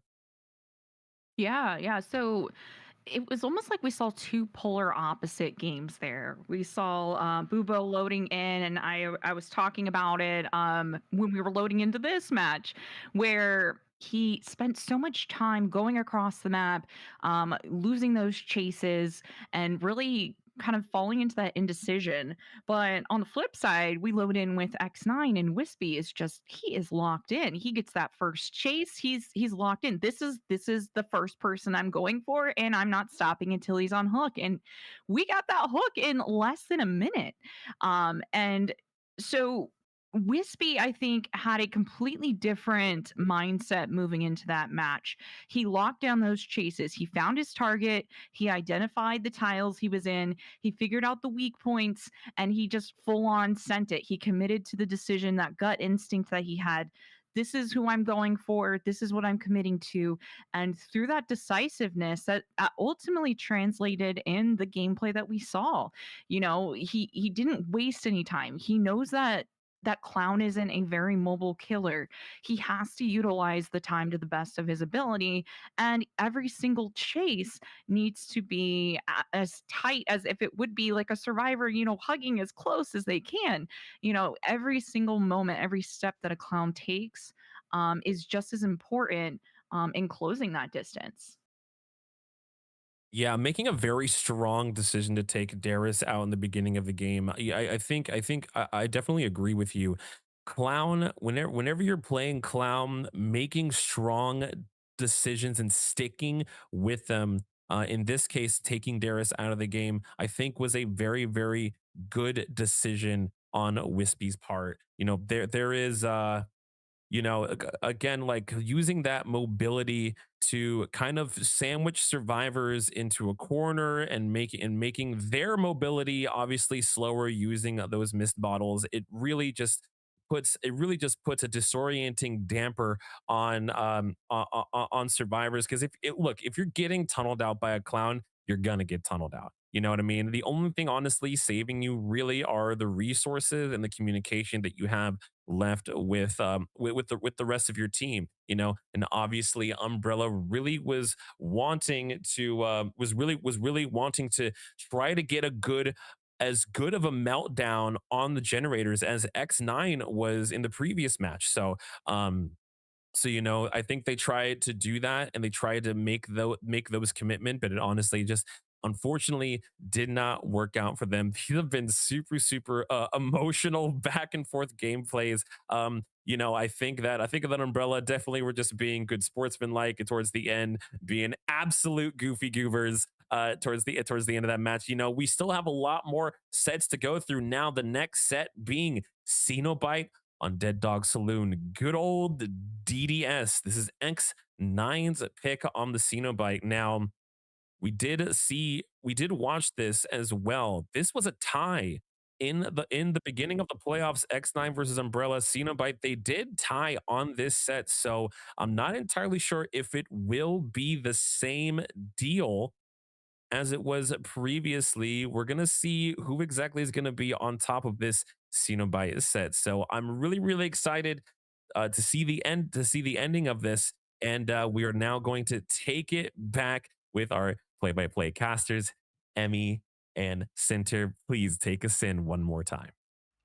Thank you so much, Mick. We appreciate you. Wispy loading in on the Dead Dog Saloon, doing something that a lot of people might not realize, but is maybe important to point out. If you spawn on the water tower, just break that little wall. You're just gonna lose a 50, you're gonna waste some time. If you take 1 second, 2 seconds to break it in the early game, you're gonna be fine. Wispy sees scratch marks in the desert, finds James, who also has the box, and this is a perfect start for Wispy to commit to. We see Ruin, so as soon as he can trigger this chain hunt by downing James, the survivors are going to be in trouble and all the gen progress is going to be gone. So James has to lock in and make this first chase count for his team. Yeah, really good start of this first chase as well. I was just about to say, this is a terrible position for the survivors to be in because we all know the gallows is quite packed with pallets, but against the Cenobite and especially on Crossbang, these pallets are only going to offer you so much safety, and that's why James is going to be taking his hit, making sure he reaches the shack pallet with that hit, and now potentially we're going to see another survivor trying to help him to make main building with maximum distance, because I don't think we're gonna last long unless we get a little bit of help. Winning the window vault though, very nice job by James here, but he will be going down. And this is quite bad. I mean, we still have our ruin up and we're going into the... I mean, this is a really good position for Cenobite. We have a Painter's Hook right on top of this progress generator. We have Ruin close to the hook, and we have the chain hunt beginning right here. So this is a really, really nice position for Wispy.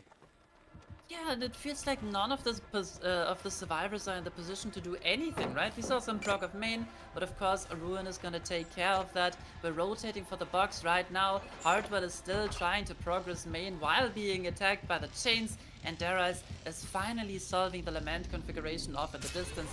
But yeah, you need your teammates' help if you are the survivor who is holding the box, and Umbrella unfortunately did not do that. Hardwell dropping down from the main building, James making the call that the pull is free, but it is in fact not. Great double back by Wispy, and our survivors are just prioritizing the gen progress that they already have. Darius, are we lagging out here? Is the dedicated server not responding? Looks like Wispy is still in control, and it's just Darius unfortunately disconnecting from the trial. This is not what you want to see if you are Team Umbrella. Don't get me wrong, they weren't in a great spot from the get-go, but now it's absolutely over. James at second stage, Darius unfortunately disconnecting from the match. Oh no. Yeah, our lovely people in the background are going to be checking whether this is grounds for a restart or that we're basically just going to have to skip this set because there's no point in playing this. Like, we're going to get a 4K at multiple gens remaining because we have James as our tunnel out. We're basically in a 3v1 with 4 gens remaining, and we almost have someone dead with Ruin still up. And we know where every survivor is. So this is basically the best position for Wispy to be. Yeah, I don't really know what to say about this.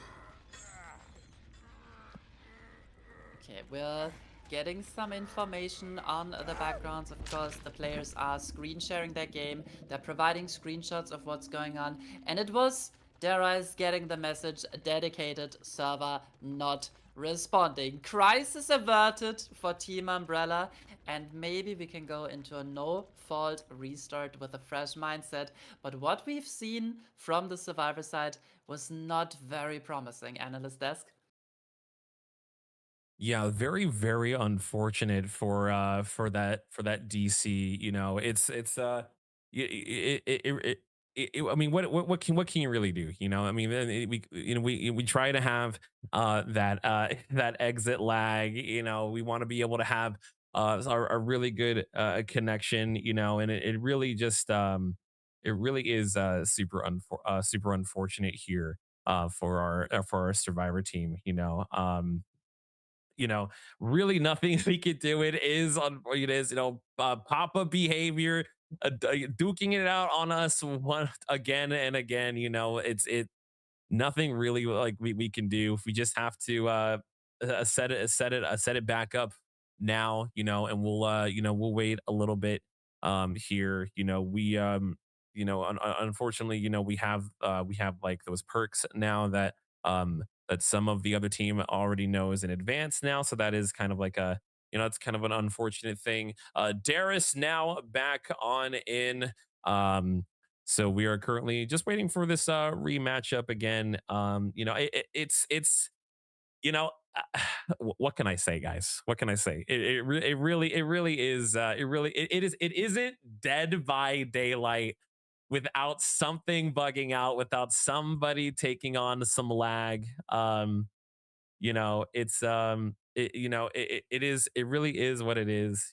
So we'll be doing our part here to make sure that the matchups are as clean as possible. Let's you know it is also it is cross ping cross ping, so that's unfortunately it's sometimes to be expected.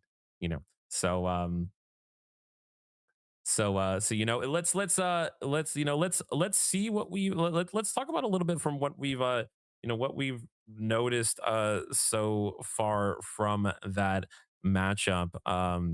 Rob, is there anything that you want to take note from that, like previous match? Is there um before we had to end it for the DC, was there what did you witness that you kind of thoroughly enjoyed as far as like witnessing what Wispy was doing with Cenobite? Wispy took really, really good advantage of one of the survivors picking up the box, right? In a Cenobite set, you have to assume that the Cenobite player you're going against knows how to find the box early game. So having a survivor go for it, I feel like is a mistake. And instead, just let the Cenobite find the box and then play from there. Because most competitive Cenobite players will find the box early game. It's just like information that's been out there for quite some time now. So just leave the box alone. Let the Cenobite find the box himself, and then play from there. Because it's just an assumption that the Cenobite will find the box in a matter of time. And if a survivor picks up the box, he's just gonna hard tunnel him. Not tunnel him. He's gonna hard chase him until he gets the down and gets to the box, and it's just over from there. So I think it's really important just to let that happen naturally, not pick up the box. And like Wispy also, like, not only that, but also getting the down in the active gen spread was huge for Wispy. So I mean, like, it's just worth mentioning, right? Like, Wispy, really good game sense, really good chases on killer as well. So just a lot of really good stuff from Wispy's end. I'm hoping once we load in, we see Umbrella plays this a little bit differently, and that disconnect was definitely unfortunate, but hopefully things turn around for Umbrella here. So I would love to see all of the sets played tonight. A bit of a refresher as we wait on hopping into our next match. It's I'm listen, look, sometimes being disconnected isn't all that bad, right? I think it kind of like is like, whoa, okay, there was a lot of like there's a lot of pressure here. There is a lot of like anxiety coming from like both teams, right? This is a high stakes game. Having killer anxiety, survivor anxiety, because we're obviously in a very top tier comp setting. These are the best teams in the world that we're talking about here. You know what I mean? So I feel like sometimes having a disconnect kind of like breaks that tension a little bit, and we're like, let's hold on, let's try to rewind this again, and let's try to like not be so wound up in what's happening currently in front of us. Let's take a step back, let's look at the whole elephant in play, and we'll try to reassess everything that is going on. It is super unfortunate that it happened, but I think it can be seen as a positive thing. But we are getting back into the match. Let's do this once more. Let's do this again. Take it away, our play-by-play casters. Emmy, Center, it is all you. Thank you so much, Analyst Desk. And yeah, if you're Team Umbrella, this disconnect is definitely very fortunate for you, because I have to agree with our analysts. That early game was not it. if you're Umbrella, you just need to take a breather. You need to stop playing this aggressively, and you just need to slow down. They're being given a second lease on life here with the restart, no fault restart, of course, of the Xenobite trial. And both sides were allowed to change their builds. And we're seeing Wispy bringing a cheeky Hex crowd control. And if you're ever wondering, wait a second, why does Wispy see the aura of the survivors? That is, of course, our second add-on, Original Pain, which reveals the survivor aura for, I think it is 8 seconds after they break a chain. The first one, of course, being the one that just spawns an extra chain. Nice interrupt by Wispy onto Dara is trying to solve the Lament configuration. That's so massive. We're basically playing the same game now, taking a chase deep into the gallows on a survivor with the box on them. The only difference being the survivors played so much slower. They delayed that start. We have multiple survivors on generators, and as you just heard, we cleansed the Hex Ruin already. And Ruin is basically one of the strongest perks in the game on Cenobite. Probably the strongest perk in the game on Cenobite. The only difference is that you have to keep getting used out of it. So if it ever gets cleansed, of course, you're just down a perk. And that is a massive, massive game changer for Wispy. But that doesn't mean the game's over, because we're taking a little bit of a different approach here. Instead of taking the down towards mid-map, we're playing something else here. We are getting the down, and we're getting it still relatively fast. This is still a very nice chase, especially considering we got rid of Shaq. So that means the Rice is going to have a little bit of a harder time getting out of this gallows area. And the difference, the main issue with that is because we have a very, very strong free gen here. We have 2 gens deep inside gallows. We, of course, have that generator that's upstairs on the gallows, which is very hard to work for survivors.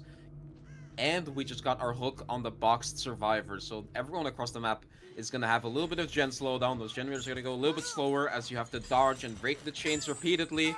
And there we see Turn Back the Clock coming out as well. A perk that's also extra strong on this killer because, well, not on this killer, but mainly on this map, because you can hit the gallows generator and the main generator while you're still downstairs in the street. Yup, Whiskey.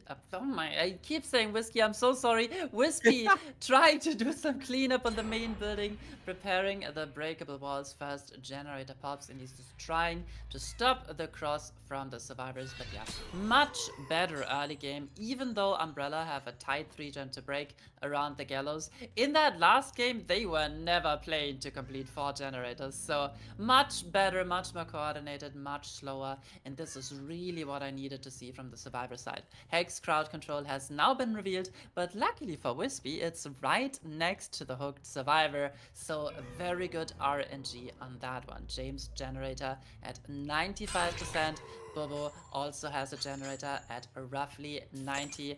And with Darius hitting stage 2, Wispy can now commit to a new chase. He finds Hardwell, he has a Paladin to work with. Perfect aura read, we get the tag, and Hardwell just takes the distance here. Wispy, happy with an injury, gonna go back to secure Darius if possible. Yeah, so even though Umbrella, as you very nicely said, have been playing a bit better, this is still such a good position for Wispy. And I always like to give a little bit of info on the players we're playing with. Wispy, he's not known to have the best mental in all of Comp DBD. I'll just say that. That might be a little bit of an understatement, but he tends to get tilted a little bit. But so far, I don't think it's showing in his gameplay because he's playing this extremely well. We still have, look at that, so nicely played. Survivors trying to help each other, but Wispy forcing them to take a hit in such a poor position, and they're completely zoned behind the main building. If we hit a good chain here and a good M1, all we have to do is make sure that the Rice doesn't reach main building after the hit tank here. But it's hard. Look at these survivors. They have clean movement. Sending in James as well. That's 2 survivors there for the body block.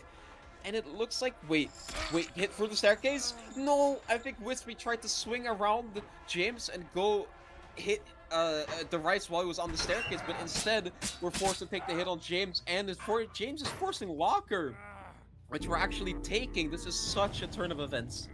We had such a strong 4-gen around the gallows side, and then one other gen, which we see over here on the right of Bubo, is very close to it as well. That's right in the street. And if we got a tunnel out, it's going to be impossible for us to play that. Opened it. But now we don't have a tunnel out, and we're able to heal the Rice unless we convert here. Really nice teleport. Even though it's across the map, all we need is a bit of pressure right now because we see 3 injured survivors. One of them is still Death Hook. No one is able to work gens, and James is going to be slowly ticking away on that hook, so we need to do something here. Wait, that was Darius pulling James. We knew where Hardwell was. We just heard Bobo scream. Wait. And Wispy knows as well. No. They're sending in the Death of Survivor for the pull. And Darius working the gen mid-chase. What? He has distortion. What? He has Iron Will. But what a weird macro decision. We're still going into the 3v1. We invested so many resources to save our tunnel out. And somehow we throw Darius to the wolves. What was that decision? I think I know what went wrong. So basically, they wanted to have someone on generators at all times, which it's understandable.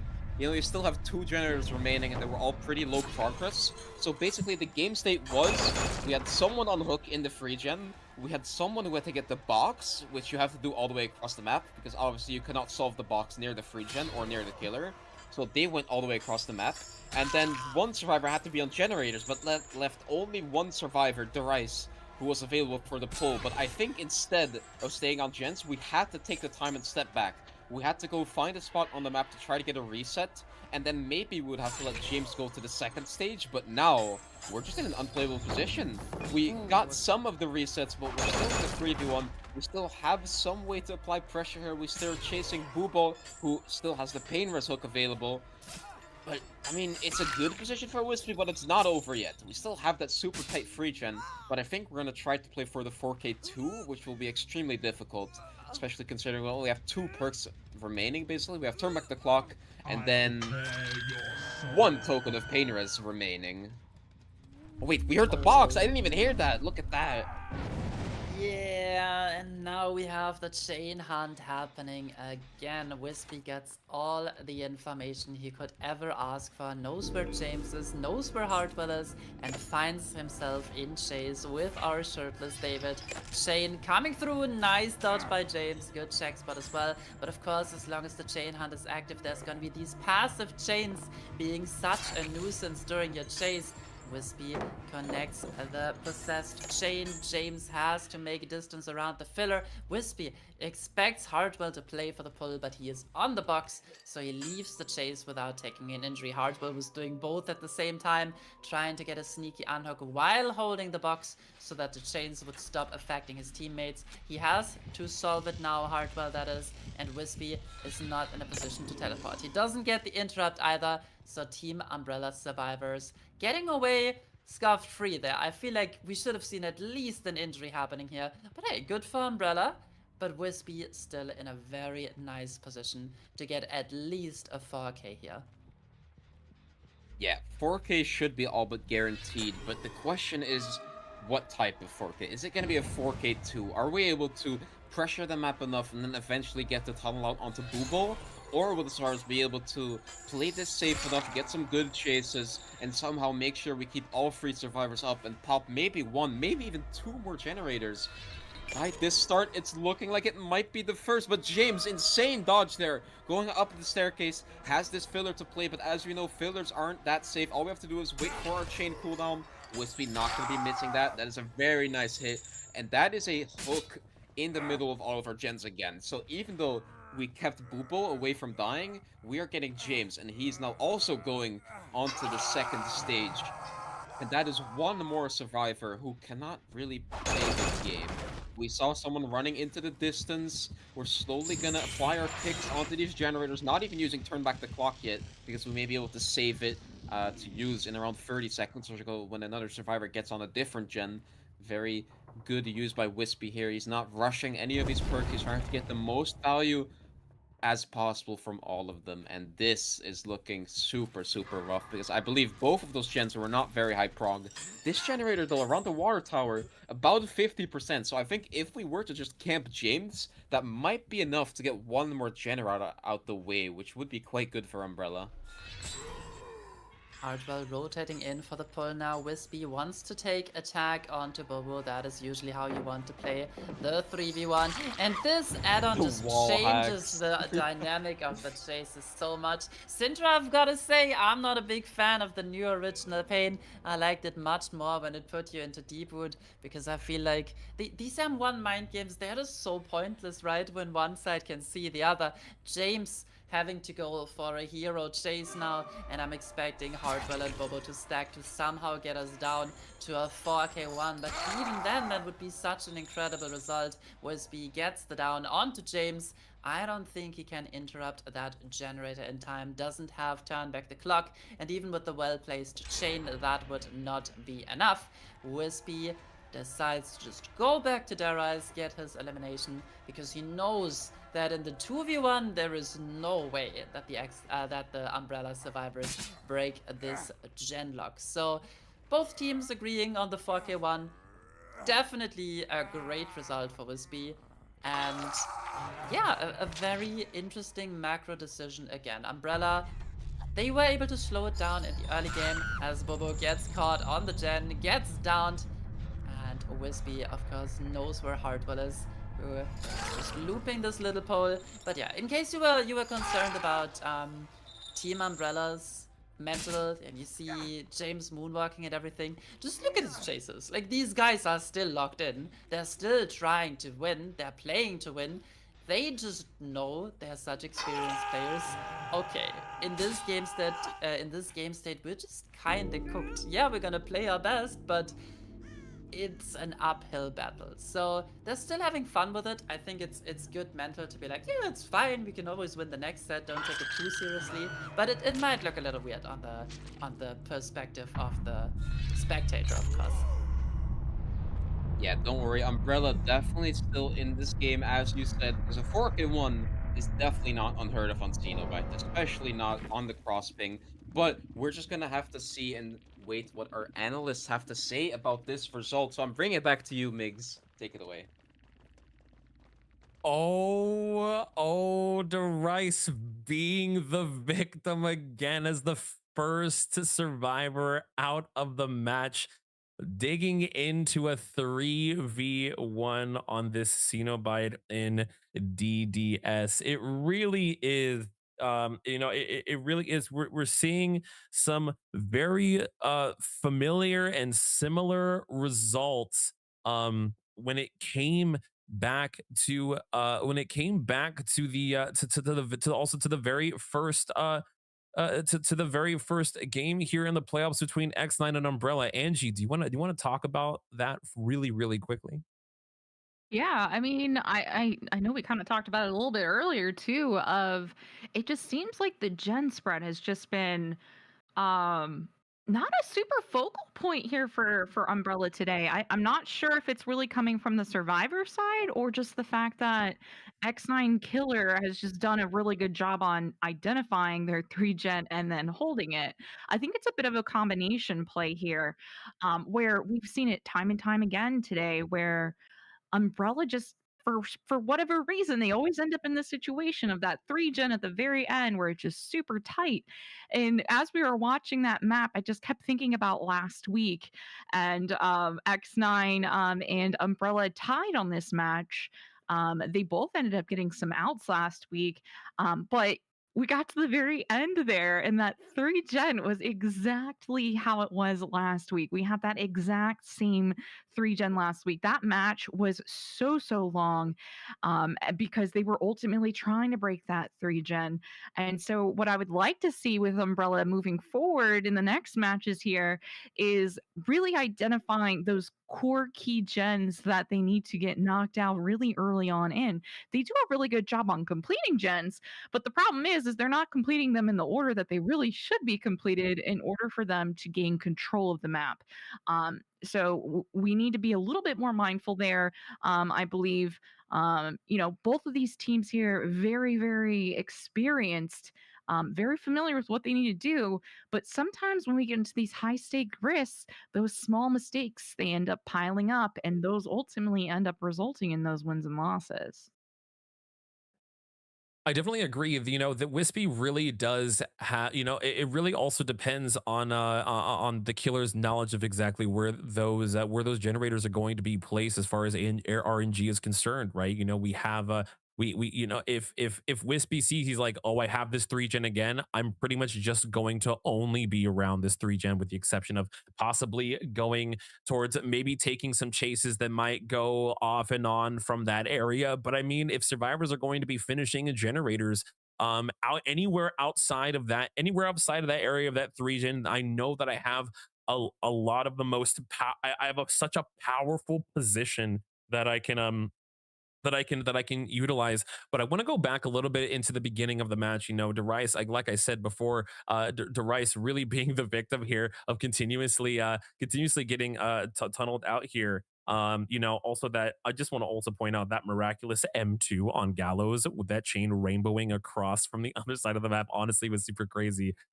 Rob, talk to us a little bit about that. Yeah, it was really unfortunate, right? When it comes to these lower tier M1 sets, like the number one priority for the Deathhook player is to get reset if they're able to.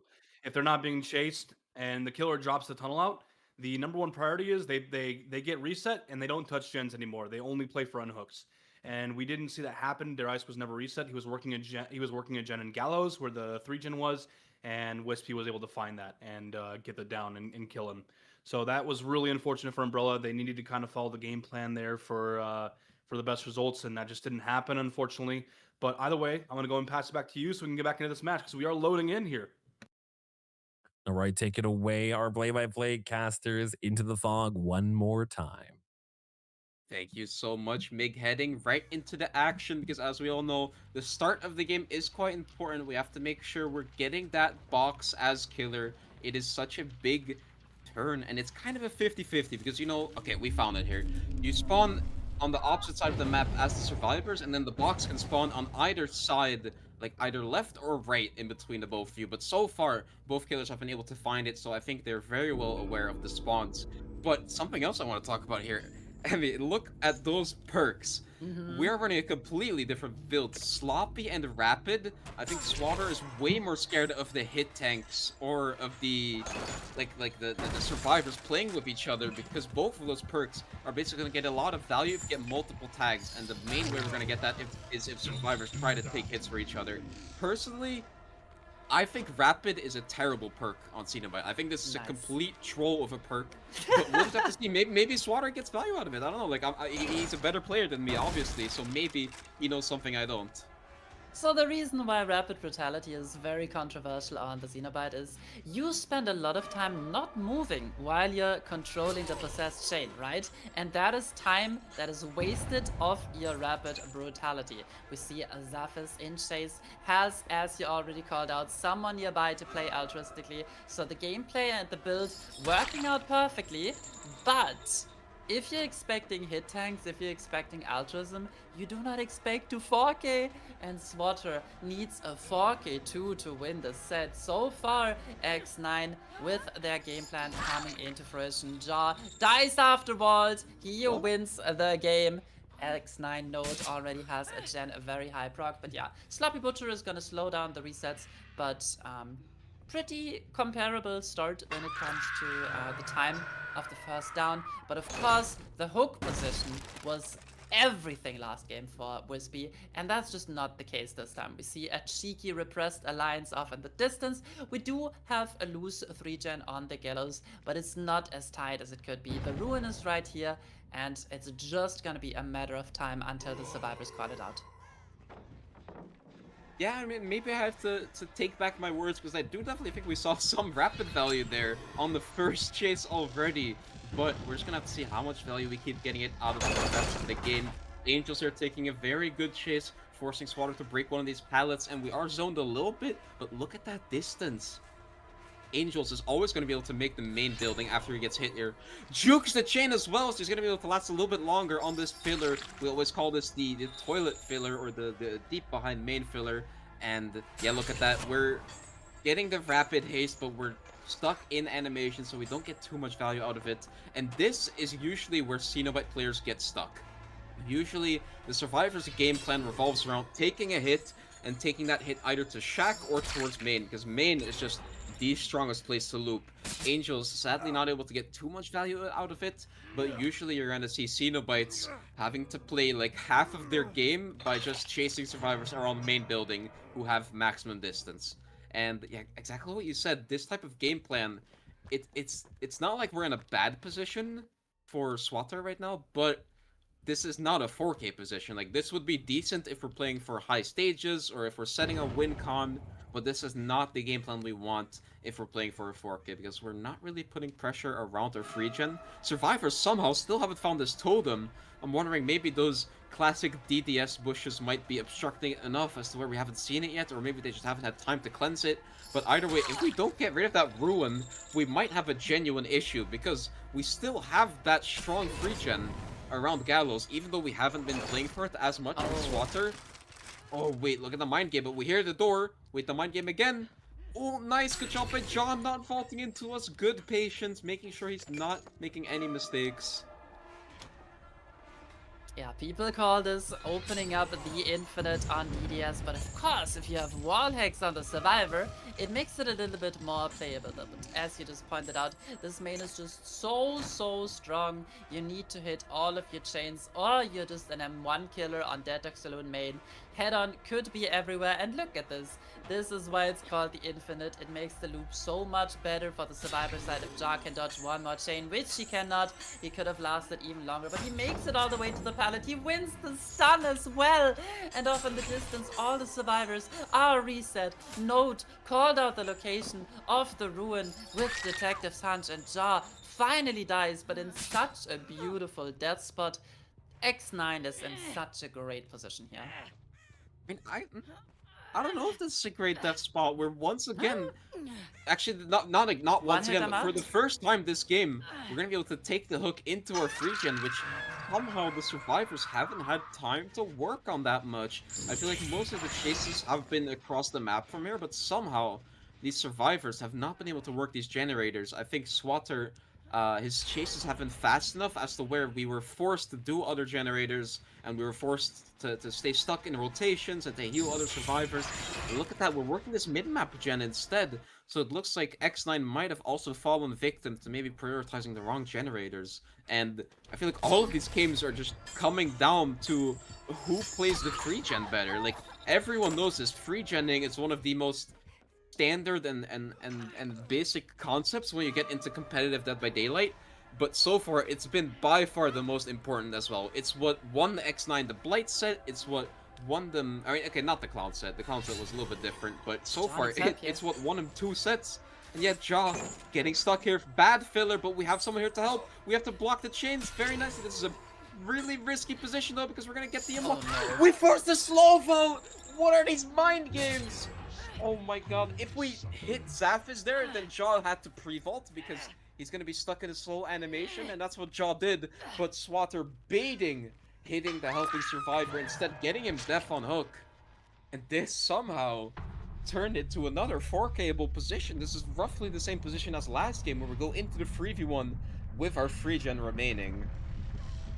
We saw for a little bit there John not taking the full distance that he could have taken, maybe trying to posture for a hit tank onto his teammate with the BT, but that was all that Swatter needed to cut him off from the shack entirely, and Zaf is not in position to help his teammate out, didn't make anything, forced to slow vault a super unsafe pallet, and great patience by Swatter there confirming the down. We get another down onto Node. This is another pain rush, and in the 3v1 the dynamic changes so much, and in the 3v1 it's also so nice to have Sloppy Butcher, because anytime a chain interrupts your heal, guess what? You're back to 0 progress. Now I was gonna talk about how that gen that they've been working is very close to completion, but it's also very pre-runnable compared to the ones that Wispy was working with earlier. And by Wispy just giving a really deep hook position, he was able to always control this generator, as long as the X9 survivors don't die deep in the desert.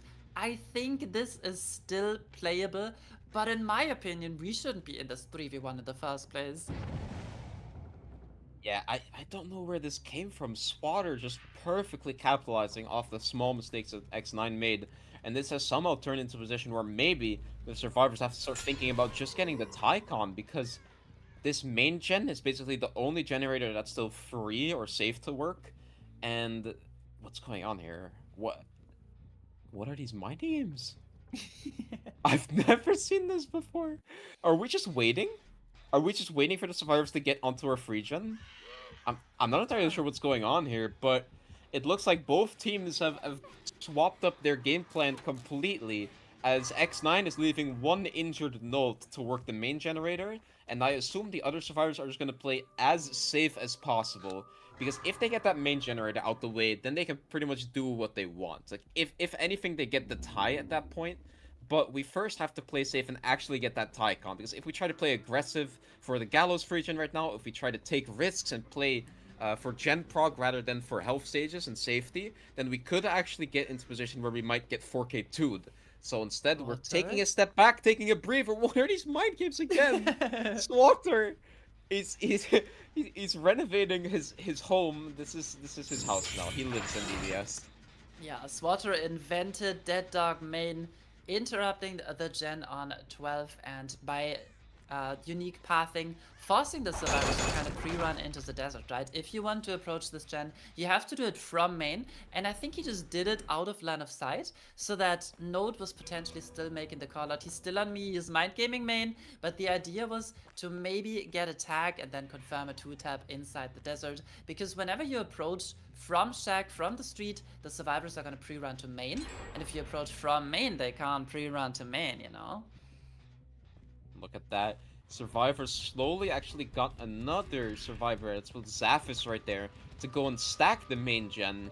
Because, yeah, we know on the killer, Swatter, he's not really able to commit to main. Because if he commits to main, he has to be scared of the survivors progging his free gen. Because he realistically shouldn't care about main building. Like, that gen is not going to be possible to hold anyways. But now, that's left us in a really good position for the survivors.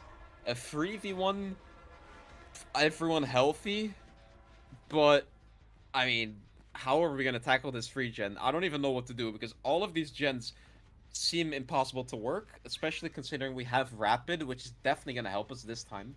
Like, Rapid, when everyone is stuck in this deep corner of the map, they're gonna be forced to take some bad hits. And look at that note, it's the first one, getting caught off guard. Very nice chain hit by Swatter, might be enough to land the first hit as well. I believe that will be coming out. We do still have some good resources available. We see that we have the Gallows pallet and the Shack pallet both still up. Crow landing here, and that is the sight of 2 survivors right in front of us. Survivors already making a big mistake here, playing a little bit too aggressive. Note getting caught off guard and dying on the edge map. I'm a little surprised by that decision. I feel like Note was pathing towards Zaphis, maybe to play for a hit tank, but right now, Swatter does not seem aware just how much progress Angels has on that other gen. But now we're in the exact situation that I was talking about, right? We're getting the deep hook right on this active generator, and I think this kind of confirms that this 3 gen is never going to break. Look at the gen fog. This gen is like 70%. The other one over here has regressed quite a bit, but I think it's still about, what is that, 50%? So we can't just play it safe and camp Note here. We have to commit someone a little bit. We have to get some type of pressure. And, we don't have this filler. Very unfortunate. We had the other filler! The whiff of the Angels! No way, this gives a free pull. Do we at least get the hit for it? Okay, thank God we get that hit at least. Because if we wasted all of that time only to get validated and no hit, then that could have been catastrophic. But instead, we get the tag onto Angels. Angels gonna be forced to solve the box again, since we're 99% on our way to a chain hunt. And a chain hunt here would be terrible. But instead, we have Zaphis playing it slow, trying to stealth in the free gen, while the other survivors get the reset across the map. I think with the passive slowdown of the box, this is always going to be killer-sided. It was very nice that X9 got the fast pull onto Node, getting that out of the 3 gen there. I like the idea of prioritizing Angel's gen proc and kinda hiding it from Swatter in a way, but yeah, you really cannot commit to any chases here. You have to play for attack, immediately leave, play for attack, immediately leave. That one connects over the pallet. Luckily, this would be the last stack of Pain Rust, which might exactly be what Swatter wants. So, playing this TNL with Rapid Brutality, we're getting value yet again. And with the survivors having reset, we know that our gen is still regressing. Boil over, are we gonna see some value? I don't think so. But this last generator should not quite pop just yet. Yeah, we see 70% on this one. Pain Resonant hits it, of course. Angels has been working the other generator as well, just posturing aggressively because keep in mind, one survivor always has to play for the box, and these resets are starting to add up. Luckily, this pallet is up for Angels. Great zoning by Swatter. Tag onto Angels. How close is Node's generator? And it's getting high. And the main thing is that at least we're able to stop the regression every time. We're slowly going to be reaching the gen regression limit. I think I heard the sound there. Spectator is slightly bugged, so you don't see the entity forming around the generators when he kicks, but at least that generator which we kicked first is 4 or 5 kicks of the way there. So if we somehow get those 8 kicks out the way, then I think it's pretty much fall, and that would be the end of our free gen. But we're still so far from that, because right now we have 2 injured survivors. We see them in the distance, but that's a max distance main building, and I don't think Swatter's very interested in chasing that.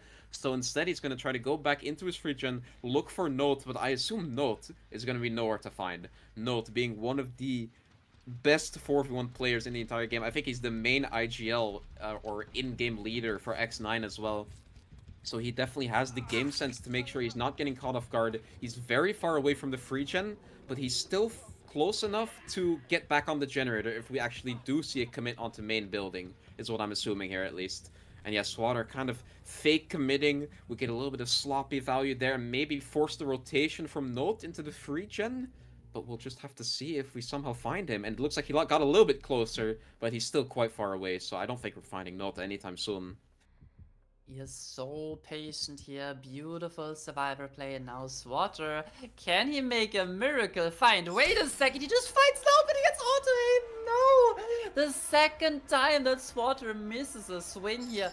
This is Note on Death Oak. Note is gonna send it to main right away, and we're gonna need Zaphis for a hit tank there as well, because if Note leaves the trial, it's gonna be over. We see the reset just getting completed, which means that Note is in position that luckily we still have the Shack pallet.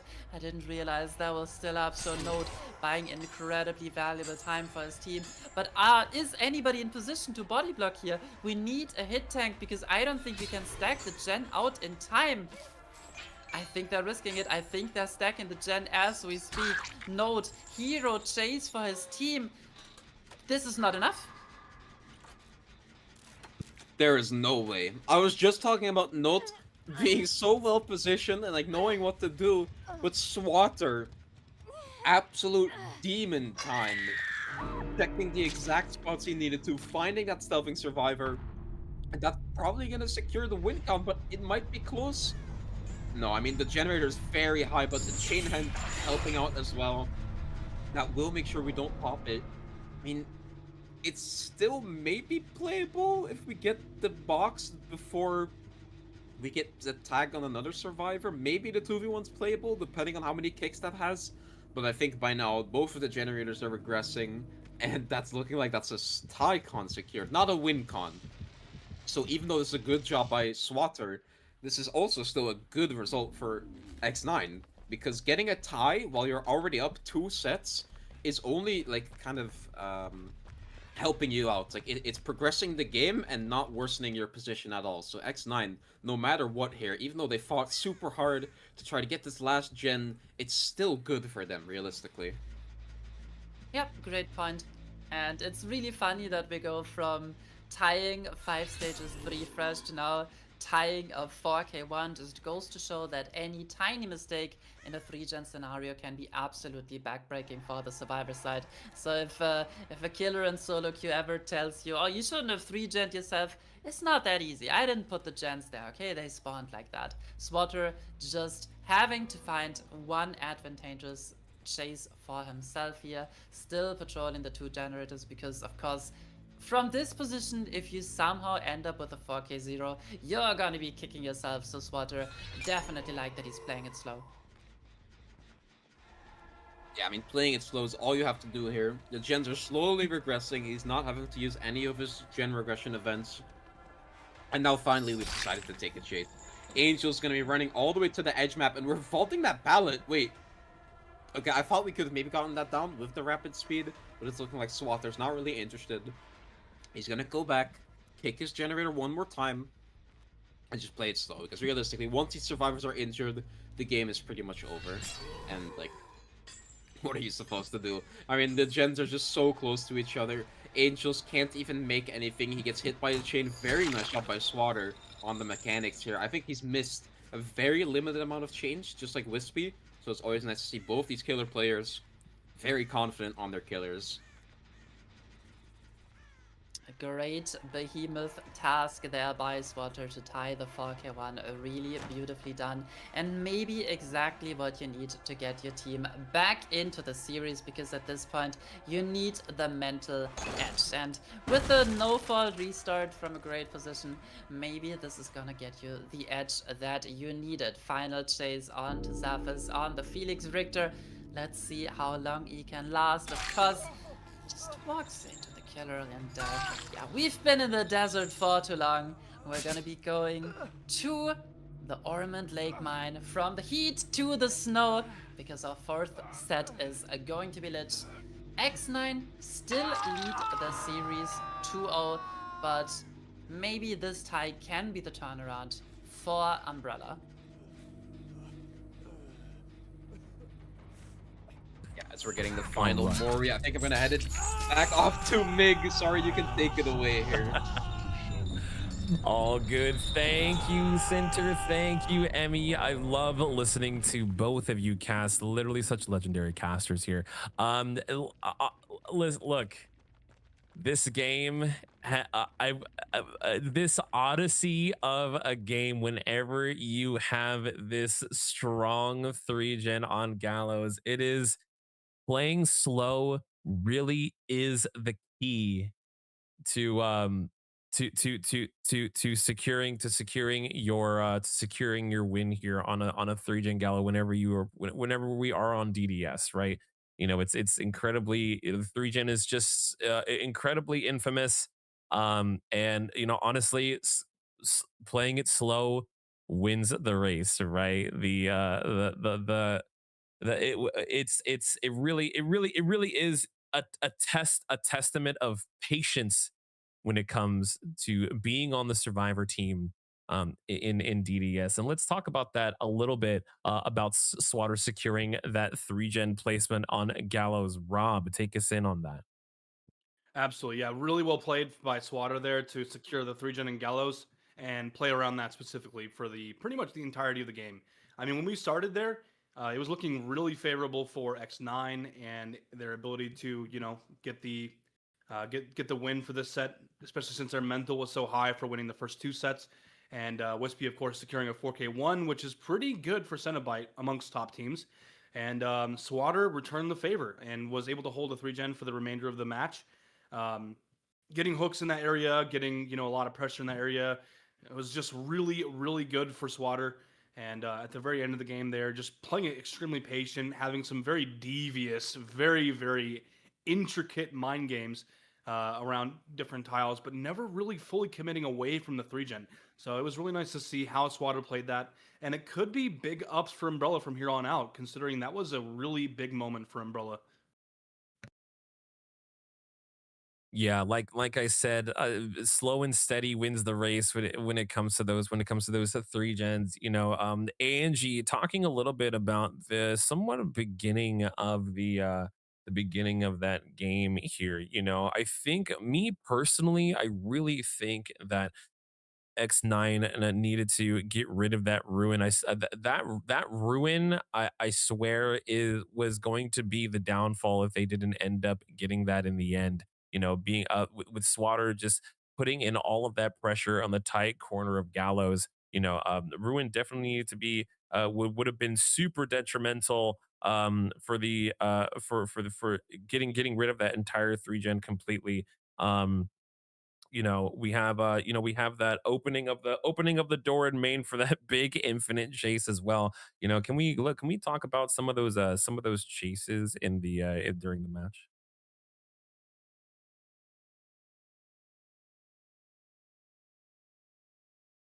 Now, you know, it really is, it feels, you know, it feels it feels like, you know, there was a lot. I feel like the beginning of the match really set in kind of it just everything was a real slow pace.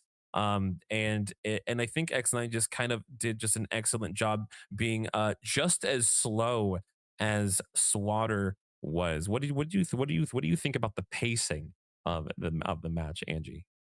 Yes, and I apologize. I had a double mute on over here. Well, first, we'll talk about the ruin because ruin is one of those perks where on DDS, if it's not found super early, because the map is so small, it really can kind of spiral towards the end of the game if it's not caught soon enough. As far as the pacing, I mean that infinite loop that we had at the very beginning of the match, it felt like it could have been an extreme detriment because those gens were just going. And we were able to get that. I believe we had a pretty quick down there as well. Yeah, very fast down for sure. 147 on that first down, and it didn't really snowball as as me personally I thought it was going to. It I think the pacing really is just is slow as molasses, and honestly, I don't blame like either team wanting to be like hey, excuse me, hey, we see this 3 gen again. Oh my god, I'm rolling my eyes. Okay, let's try to separate this as best as possible.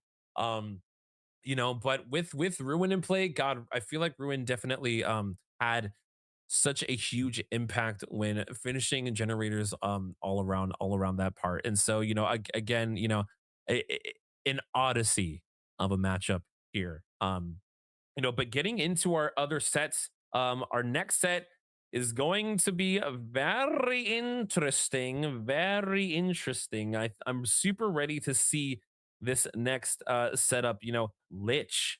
Okay, Lich over in Lake Mine. What are you guys what are you guys thinking as far as this Lich gameplay? Super quick from Rob here. Well, given that it's going to be on Ormond Lake Mine, I think that it's going to be a little bit more favorable for the killer side. But I mean, both these teams have practiced this quite a bit, so I'm expecting to see probably not too far off the average result, maybe a little bit higher than you would normally see on DDS. But at the end of the day, this is looking to be probably one of the more contentious sets here. Both these teams are very fantastic at Lich, so I am really excited for this set. Yeah, Lich definitely is one of those more wide variety killers as far as their powers are concerned. We have 4 separate spells that we could do, and each and every one of them need to be utilized incredibly well for different specific scenarios. You know, so um I'm really curious as to how Umbrella is going to favor against X9. This is my first time seeing Lich here in a comp setting. So I'm very curious to see how Lich is used here in comp, and I'm interested to see the build as well. I'm interested to see what kind of build we're going to be using. I think predominantly, I think we'll see the typical build that we see on most killers on. But we'll see. We'll see what ends up happening. We're gonna go ahead and take it in with our play-by-play casters. Uh, go ahead, take it away, Sinter and Emmy into the fog. Thank you so much, Mig and Analyst Desk. We have James on the Lich on Ormond Lake Mine, and you cannot see the add-ons, but don't worry, we know what they are. James took notes from the last time he was playing versus Invictus, where not having the Trickster's Glove cost him a hit, so this time he's running Trickster's Gloves as well as the boots. So double Mage Hand enhancing add-ons, which means when you drop a pallet, you pick it back up. The survivor is always going to be Tag Angels, needs to crouch the skeletons, doesn't vault, makes a little bit of distance here, but this should still result in an M1 tag. James still has the Mage Hand available, might commit this chase, but Angels has to drop the Shack pallet. Has enough distance to do so. James is just gonna break it and potentially use the flight to catch up to Angels. You don't want to play the long shot versus Lich on Shack. But great double back there by Angels makes it back to the Shack window. Really well played. Insane fast vault as well. Angels fully locked in on Survivor. I remember this is not the first trial where he's been locked in. He's been putting up insane showcases of Survivor's strength throughout this entire matchup so far. And this chase is absolutely wonderful because this killer, even though it's a tier 4 or like a C tier or D tier, like pretty low tier killer, it's actually one of the stronger killers in chases, especially on crossping. But look at that. Angels lasting long enough for the first generator, which is 100% a stack. At least 2 survivors, maybe even 3 survivors were on that generator at the same time. And wait, a generator got blocked in the distance. What was that? I'm guessing that was Repressed Alliance to make sure we didn't get pain res value. That's a really interesting play. I don't know if I like that, because it does mean we have to spend more time getting off of our gens and rotating to a different gen. But either way, good start for the survivors. We got rid of that pesky generator, which was in the middle of a large 3 or 4 gen on the left side of the main building. So this is a pretty good position for the survivors, especially since we don't know where anyone is, Emmy. We've not seen a single survivor yet. Ooh, a nice dispelling sphere there, catching Ja out. So now we know the position of at least 1 survivor. Ooh. But we're seeing the X9 survivors triple splitting, fully prioritizing gen progress, and the rotation has not happened yet. So James in a position where he can just cut off Node, and we might potentially be looking at a trade here. Maybe if the skeletons are on point. No dodge from Node, so an injury. Ja has to trade, but this is not good for X9. You really didn't want to give away another tag there. And now James can just slug and play for the tunnel out onto Angels. Does not have the skeletons right now. What does Angels have to play? He sends it all the way to the top side of the map where he has a tile available. Mage hand still up. Can we win here? It's a jungle gym. Angels gets the fast vault, but he knows that with the spell rotation up, he cannot last. Bloodlust coming through, second down and hook onto Angels. Luckily, the survivors were able to pick up Ja in time. Reset has to come through, and these hooks are a little bit awkward for pain resonance purposes, especially with Boilover in play. So James has to rely on the good old pop. Gets a great hook here near an active generator and is able to interrupt the main gen as well. So really nice position for the Umbrella Killer player. Yeah, what an insane turn of events. I feel like survivors tried to kind of play for 2 different things, but then they got the worst end result of both. Like, first we were just free splitting across the map, but then last second we decided, oh no, we actually need to pull Angels in time, and it just completely messed up our entire game plan. Like, we lost for pressure, we didn't pop either of the generators, only one of the gens which we were splitting actually popped. And now, we're just in a terrible position all of a sudden. Like, everything went downhill so badly. We see at least a body block coming out there. Very nice job by Wispy. And the main thing is that we get that body block after James has already used one of his spells. So it's going to be a lot harder to down Angels anytime soon, especially considering we just used our Mage Hand, which is our stronger of the spells.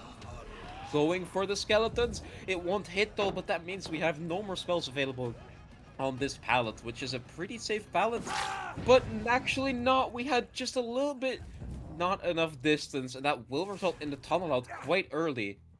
And this is also just showing, look at that, we because we've repressed the lines, the generator early, it just rewards us more for tunneling out Angels. Because our tunnel out still had a pain res token, which we just used up. And that's why I also don't really understand why we repressed that first generator. Because now James going into nice 3v1. Actually, wait, we have so much progress. Wait, we have this generator high progress, the generator underneath main was quite high progress, and the main gen was super high progress. So maybe the survivors are actually kind of in a good position here, especially if we're forced to commit a chase onto a healthy survivor. I'm liking the gen split as well for X9. Very hard to hold for the Lich main pops, as you said. And we know that Wispy probably is taking over the generator that Ja was already working with. Bloodlusting Shack again. Ja patient, does not get tagged by James here. The window blocks. But this chase is very, very costly. We still don't have the injury yet. And we saw how high that generator was. We need Eruption, but Ja, unless he gets 2-tapped here, is so far away from going down. James has to drop the chase, has the skeletons available. But is this gonna pop? Yes, it is. Wispy in the locker for a potential head-on play as well. Node has the tile to play still. James doing a bit of canceling here, but the skeletons do not connect. Node looping back into the tile. Teammate is still in the locker, I'm pretty sure. Jar, is he on a gate already? James just sending, Node just sending it back to Shaq. Yes, the gate is open, and we're looking at 6 stages. Too fresh, if not less. What an insane turn of events. I honestly thought James was in a good position there, but it looks like the great chases by Angels, the little bit of help we got by especially Wispy with the hit tank, has proven to be enough for X9 to come out on top here with potentially a 6 stage, but we're actually fighting for more. If we're not careful, then maybe Note could jiggy to one of the gates, or maybe the survivors could get a hatch escape here. What? Fast fault though, not gonna come out. We go for the reset. Maybe we're still looking at an end game pull here, but Lich is one of those killers where it's very hard to pull in the end game, especially if we hook far away from the gates. And yeah, survivors not gonna risk it again, because if you remember correctly, on the very first set we played, we also saw survivors trying to go for an endgame pull, and that didn't really go according to plan. And that's when we had 4 survivors up. So with only 3 survivors up, I think it would have been way too risky to try to go for this, and we would have probably gotten a result that could be closer to 7 stages free fresh or something like that. But 6 stage 2 fresh is so far underneath the par for Lich that X9 doesn't even care. And we're going to send it straight to our analyst deck to talk more about that result. X9, like I said before, has got the hot hands. Hot hands to melt these generators super quick in the beginning of the match. It really is, they really do just melt those gens super quickly. Very unfortunate for Angels to be in that sort of position as Angels dies here. Rob, you want to talk about that death really quickly being a very big focal point during the match turnout? Yeah, if you were watching this game and you saw the early game and how quickly Angels went down and how quick the chases were in general, you'd probably think, man, this is not going to look good for X9. But here's the important thing, right? With cross ping on a killer that has really solid chase, especially on cross ping like Lich, the number one most important thing is where you die. And Angels had that down perfectly. So what I think is really important to mention here is that Angels was able to die bottom side for the first chase, and then send it all the way top and die edge 1 for the second chase, and then send it all the way back bottom and die bottom again for the third chase. So each time he was crossing the map, ping ponging to where he needed to go, and dying in a spot where there was no active generators being worked at all, and that gave his teammates so much room and so much time to just crank gens. On top of that, one thing that I think is really big here is a perk that I think that most people don't really understand the value of, and that's Boil Over. It's a very silly perk. It's very goofy and very silly, but at the same time, it's also incredibly strong when you only have so many things available. Boil Over, what it does is, first and foremost, obviously the most obvious thing it does is it makes your wiggle more effective on the killer. So it makes them like move and like rock around left and right, but it also blocks the auras of hooks that are near the killer. And that's the value from that perk that really helped out from this for this match, because Swatter was never able to get pain res on Angels until the very last hook. He wasn't able to see his pain res hooks until the actual last hook. So that provided a ton of value for X9, and they were able to just, crank gens pretty much uninterrupted. And if Swatter did leave the hook, they were free to pull, and Swatter had to go back. So that was really well done by Angels for his death hook, or for his tunnel out, and by X9 for cranking gens as well. Yeah, Angels getting out, after, pretty much 3 gens being done, 4 gens, honestly, and super late in the match. And because of that, we really honestly didn't get to see too much, The importance of pain resonance and that weird RNG for all those pain resonance hooks. Angie, do you want to talk about that? You want to talk about that RNG for pain resonance and how important it was in the outcome of this match? Yeah, of course. I mean, RNG definitely has a play in it, but it also sometimes comes down to play style. Pain Res is one of those perks that really looks best when the killer's actually playing around their hook rotation and spreading out pressure across the survivors themselves. So if you're focusing so much on tunneling one survivor, you're usually only really getting one or two payoffs in most cases. Sometimes it ends up working in your favor if survivors are making really sloppy trades. But that really wasn't what we saw here. This was a pretty straight to the point, hey, we're tunneling this survivor. And that ultimately resulted in us getting only one real value add by bringing that perk. So ultimately, it kind of ended up being a perk spot that could have been used on something else. I feel like it's kind of one of my biggest gripes sometimes. It's like, why did you bring Brain Res when all you're going to do is tunnel? Like, you could have brought something that might have valued your playstyle a little bit differently. So one would assume they went into it maybe not wanting to tunnel, but the opportunity just presented itself. I'm not sure that was really the play there in that scenario. But I guess we're just gonna have to see how this next match goes with points. Yeah, really when it comes to Scourge hooks, it is kind of the same as far as like hex totems, not the same as hex totems, but the RNG factor of hexes, right? It's high risk, high reward. You're never really gonna know where the RNG for those pain reses are going to be and if you're going to actually get value out of them. But we're here now into X9's Lich now. Angels now playing as Lich. We'll take it now to our play-by-play casting team. Emmy Center, please take it away. Thank you so much, Mig. Heading right into the action with the exact same perk build and a slight add-on changes. The only difference, so instead of using the Trickster's Gloves, which Emmy put an extra note on last game on being so important, we're actually taking the add-on that slightly extends your fly duration. Boobo trying to go for the bug abuse. I believe it's been mostly fixed. It should be a very few rare cases where you're still able to get the pallet stun there.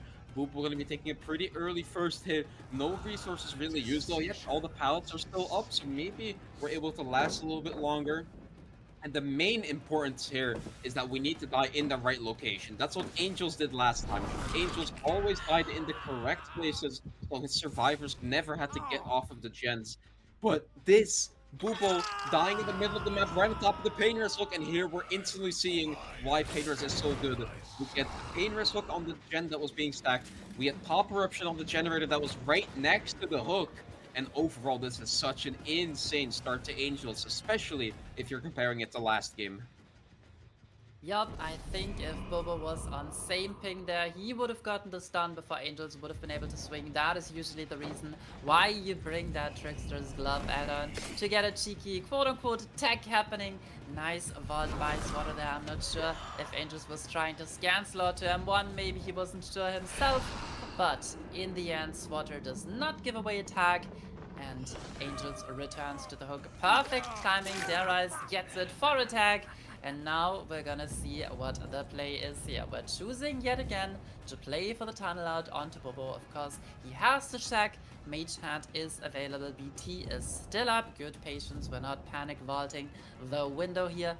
And Angels has to break the Shack pallets. So Bobo buying a lot of important time here. Very similar to the chase that Angels took in the last game. Now, can we hit the snipe here? Yes, we can. Angels very much on point. Knows exactly where to aim and how to catch a survivor during the animation. Bobo goes right back on the same hook that he just got pulled from. But this time, of course, no pain resonance. Yeah, but I think we're still very happy with this, because look at that. The Rice working that generator over at, what, is it also a water tower? I don't even really know what to call this tile here, but this generator was being worked. So once again, we're interrupting the generators. And this is truly just showing the difference in X9 and Umbrella in this set so far, at least.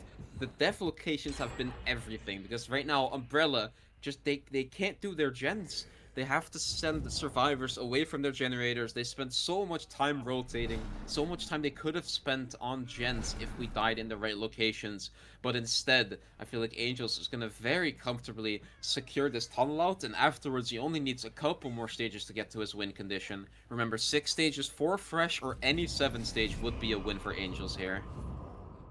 Yup, it's tough, and this time the big difference was also that Umbrella's survivor side was, of course, stacking the first generator, which X9 were also doing, but then X9 very aggressively prayed for a triple split, and that just gave him so much gen progress for the rest of the trial. Trade comes through onto Hardwell.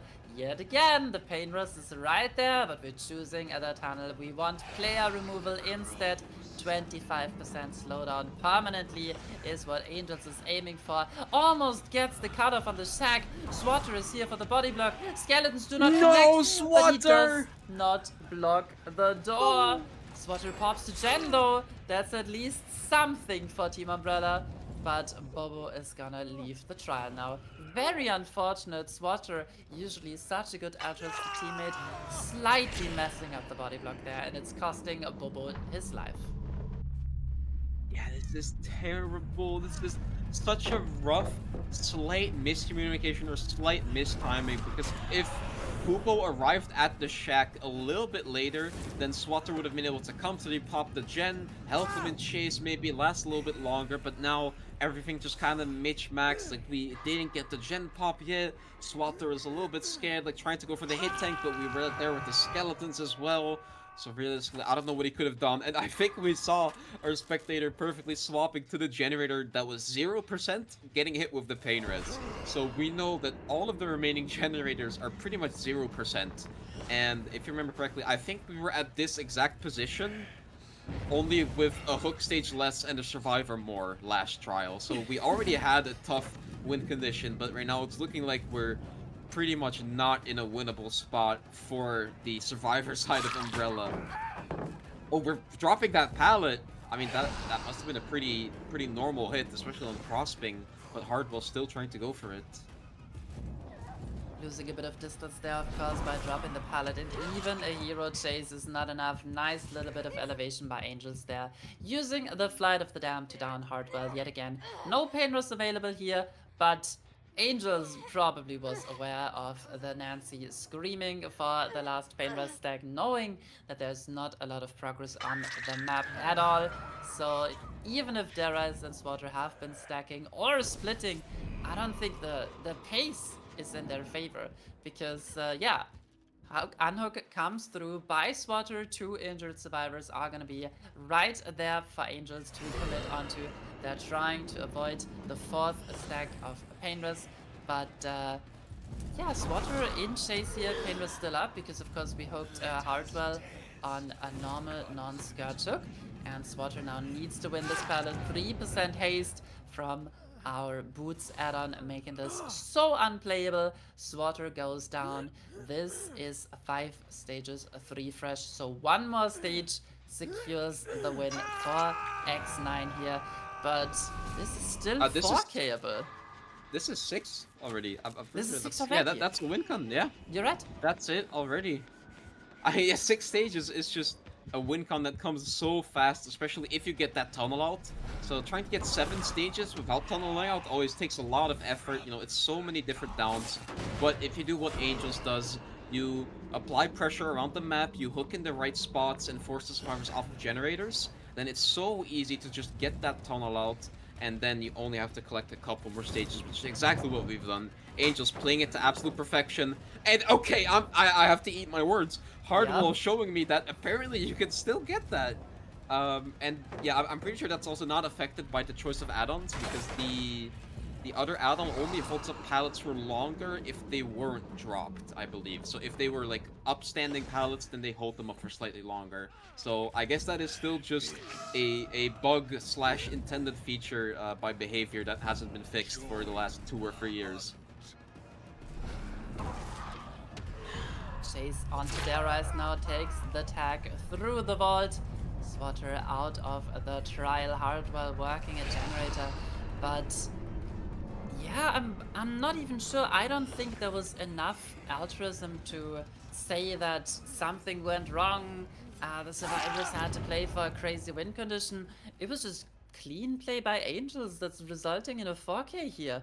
And yeah, maybe they could have been a little bit more patient in the 3v1, but I really don't see much that Umbrella could have done. Angels abusing the aura from Eruption here, getting the down onto Hardwell again. And this is putting us up 3-0 in our set. And of course, this was yet again Team Umbrella's pick. They're just not lucky today. And yeah. I've got to correct you on the add-on though. It prevents the pallet from being dropped for an extra 0.3 seconds. So that is actually what makes the difference on that. So I have a very competent Lich main on my team. That's why I know. But yeah, another great result for X9 that is looking completely unstoppable today. Doesn't matter if it's their pick. Doesn't matter if it's the opposing side's pick. They're showing dominance. Yeah, I mean, this is honestly not what I expected. You know, looking just at the stats, the last time they played, we saw a 3-0 sweep by Umbrella instead, and now we're seeing it go the absolute opposite way. So I think maybe our casters are gonna have to give a little bit of hope to Umbrella, and that's why we're gonna have to bring it back to the analyst desk. Mig, take it away. A very nice and interesting outcome. Angels are really putting in forthwith the work to get this 4K wrapped underway, meeting that win con already towards the end of the match. It really showcasing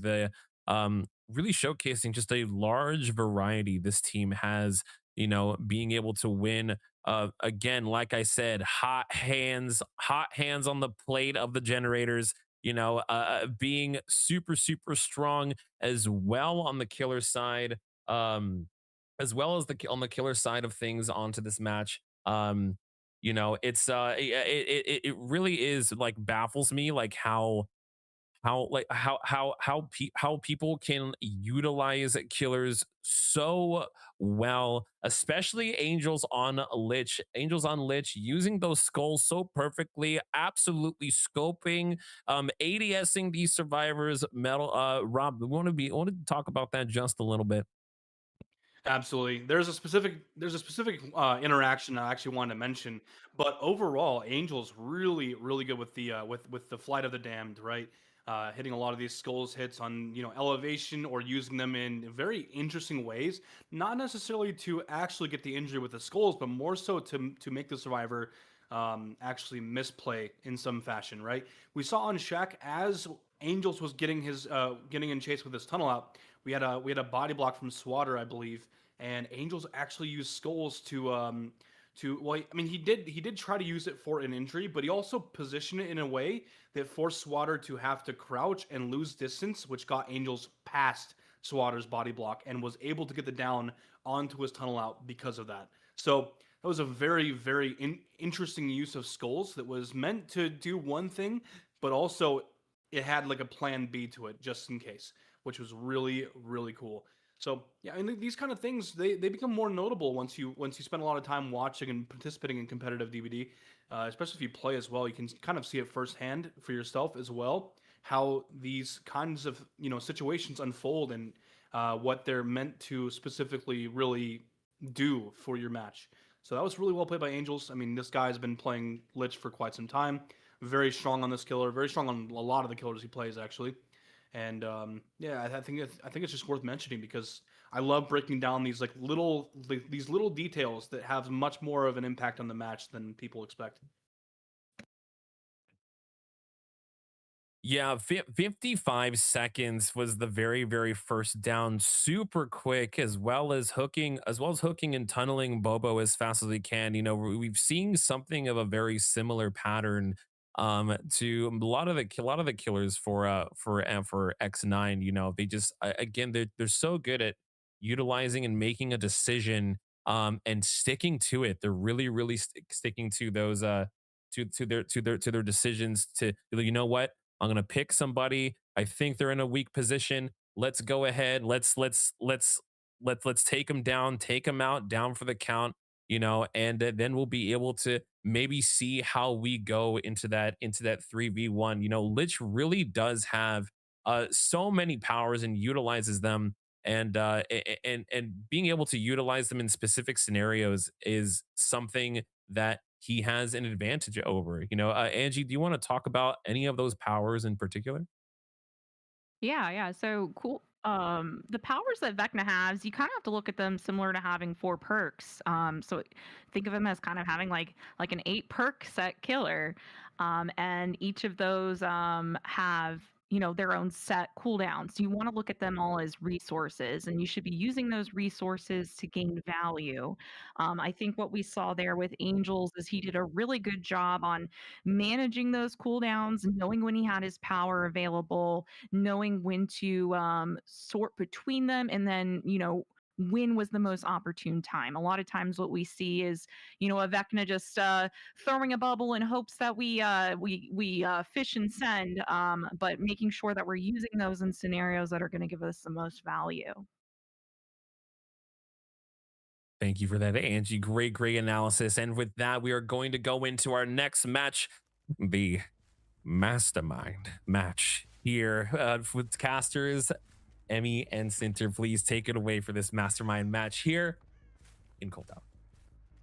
Gold Tower, universally agreed upon as the gold standard of DVD map balancing, Wispy bringing Unicorn Medallion as well as the Golden Egg. So still an egg enjoyer, even though it's been made partially base kit. Finds a chase onto Swatter on the card palette. We're playing 50, Swatter is not vaulting, giving away a first tag very early into the game. Luckily, he's on the main building, which should be very safe. Versus the Mastermind. Does he have an eye loop to play as well? Doesn't seem like it. He has, however, lost the killer, I'm pretty sure. Syndra, what's going on?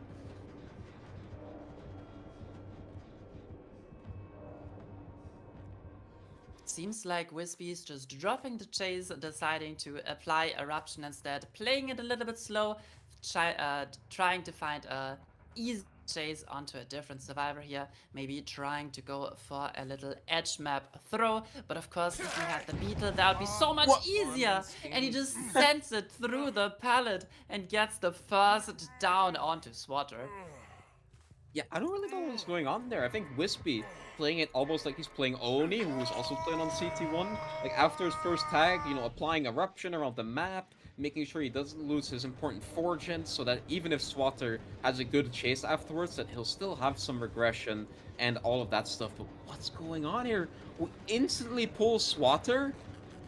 I feel like this is really scary. Usually, if your first chase isn't great, you also don't want to pull again instantly, because this leads to a situation where you can go into a 3v1 super early. If Swatter has another small mistake here and doesn't last for like at least a minute on his next chase, then we're gonna have someone on death hook with 5 generators remaining, and that is never a position you want to be in. And look at that, this filler is one of the most outplayable fillers on the entire map. I sure hope Wispy knows how to play it. Look at that, very safe and coordinated gameplay. Nice rush land by Wispy. Yeah, and I'm not sure if maybe Swatter was caught off guard by Wispy's decision making as well. Maybe he thought he fully lost him, he was safe on the filler. But yeah, this has been the story for Team Umbrella all day today. We're seeing a lot of hasty play, a lot of aggression, some very unopportune death spots, right? We saw Swatter dying right next to the highly progressed Shack generator, so maybe that's why the pull came through very quickly. But I agree with you, you should try and give some hope time there. And now we find ourselves with the tunnel out available at 3 generators remaining, and a lot of resources used on the top side of the map as well. We're also right next to another progress generator, so Yeah. we're just running across the map, only to the progress gens again, and Bubo getting caught off guard. Bad comms on the Umbrella side. I mean, considering probably Bubo is also balanced landing, because like why would you do this generator if you're not balanced landing? Realistically, why are we letting this happen? And we do get the pull, but that means there's another survivor off of generators. Bubo, who we just kicked off the generator, Derice, who had to rotate across the map to get to this unhook, and all this is bringing us is it's bringing us in a position where Swatter getting tunneled out. We have 2 different entries, and this might already be enough. A little bit of help from our add-on there coming out. As you said, the Unicorn Medallion is an add-on Mastermind players they can take for a little bit of extra safety. You know, usually we actually see Beetle, but Beetle is such a 50-50 add-on. It's high risk, high reward, and Wispy instead playing with the old school safety build, basically, which I definitely like. And I mean, so far it's definitely paid off. You know, we don't really care about high risk, high reward plays when the survivors are just making these mistakes. All you have to do is punish them and take advantage of them. Yes, what I did not expect to go down there, caught off guard by the add-on as well. We saw Eruption onto 2 injured survivors, so the comms just not on point today. And I don't want to sound like I'm an Umbrella hater, but I think for the majority of the season, this Umbrella team could have been considered some of the best, especially on the survivor side. That is why I'm so surprised by the mistakes that they've been making in this recent series. I feel like it just kind of got noticeable when they got 4K3'd on Dredge against X9, and they just aren't recovering. We're in the 3v1. Nice dodge there though. The pull comes through by Bobo, but it's disaster for Umbrella. I don't know what to say. Yeah, at least Bubo there with the BL, which we expected earlier, but I don't think Wispy's gonna be too interested, because we can just come in here onto the right, so that 15 seconds not over? I mean, okay, I wasn't timing in my head because I'm looking at other things, but I definitely felt like 15 seconds was over. Like, we got pulled, we dropped from the hill, we ran all the way around, and oh, we missed that as well. Look at that. Lower tier killers just struggling so much with this BT. Deristal finally sending it because that side of the pallet is not safe at all. On crossping, it's not safe, it's not reactable, so at some point Derice had to send it, and he got an unlucky timing walking into Wispy's loving arms, who will gladly accept that extra rotation of Pop Goes the Weasel and Eruption, and also progressing to a second tunnel out, which, while it's looking like a 4K, I don't know if we're going to be able to keep this at a 4K too. We might have to let one more generator slip through our hands. Hardwell waiting a little bit long with running there. I feel like we should have expected Wispy to know us by that point, and that will be a 3-1. Shack forced to get dropped as well. That's another one of the big resources out of the way. And I don't know if we even get the pull in time, but wait. Wispy's not even interested in checking on the pull. We're just committing hardball here. Very risky choice, because I feel like we definitely want to play for a 4K2 here. It's extremely possible, but I mean, it looks like it's working out. Wispy is so locked in with the timings. He knows exactly, okay, Bubo got the call that he had to rotate for the pull like right now, so he's going to take another 15 seconds to go across the map to the hook, so he has time to commit for a little bit longer, and he arrives in time to stop the pull from Bubo. Really nice use by the M2 here. Survivors do get the pull, but where does this bring them? No one's on generators. We're getting our injuries. We're getting our down onto Hardwell. Yeah, we're getting that as well.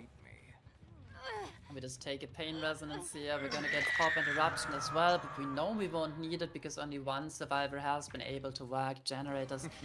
Wesker should always be stages. Very rarely should you see a 4K as Bobo goes down on the TNL. Yet again, beautifully played by Wispy. Returns to the hook because he knows only Derice can play for it, who is of course Death Hook.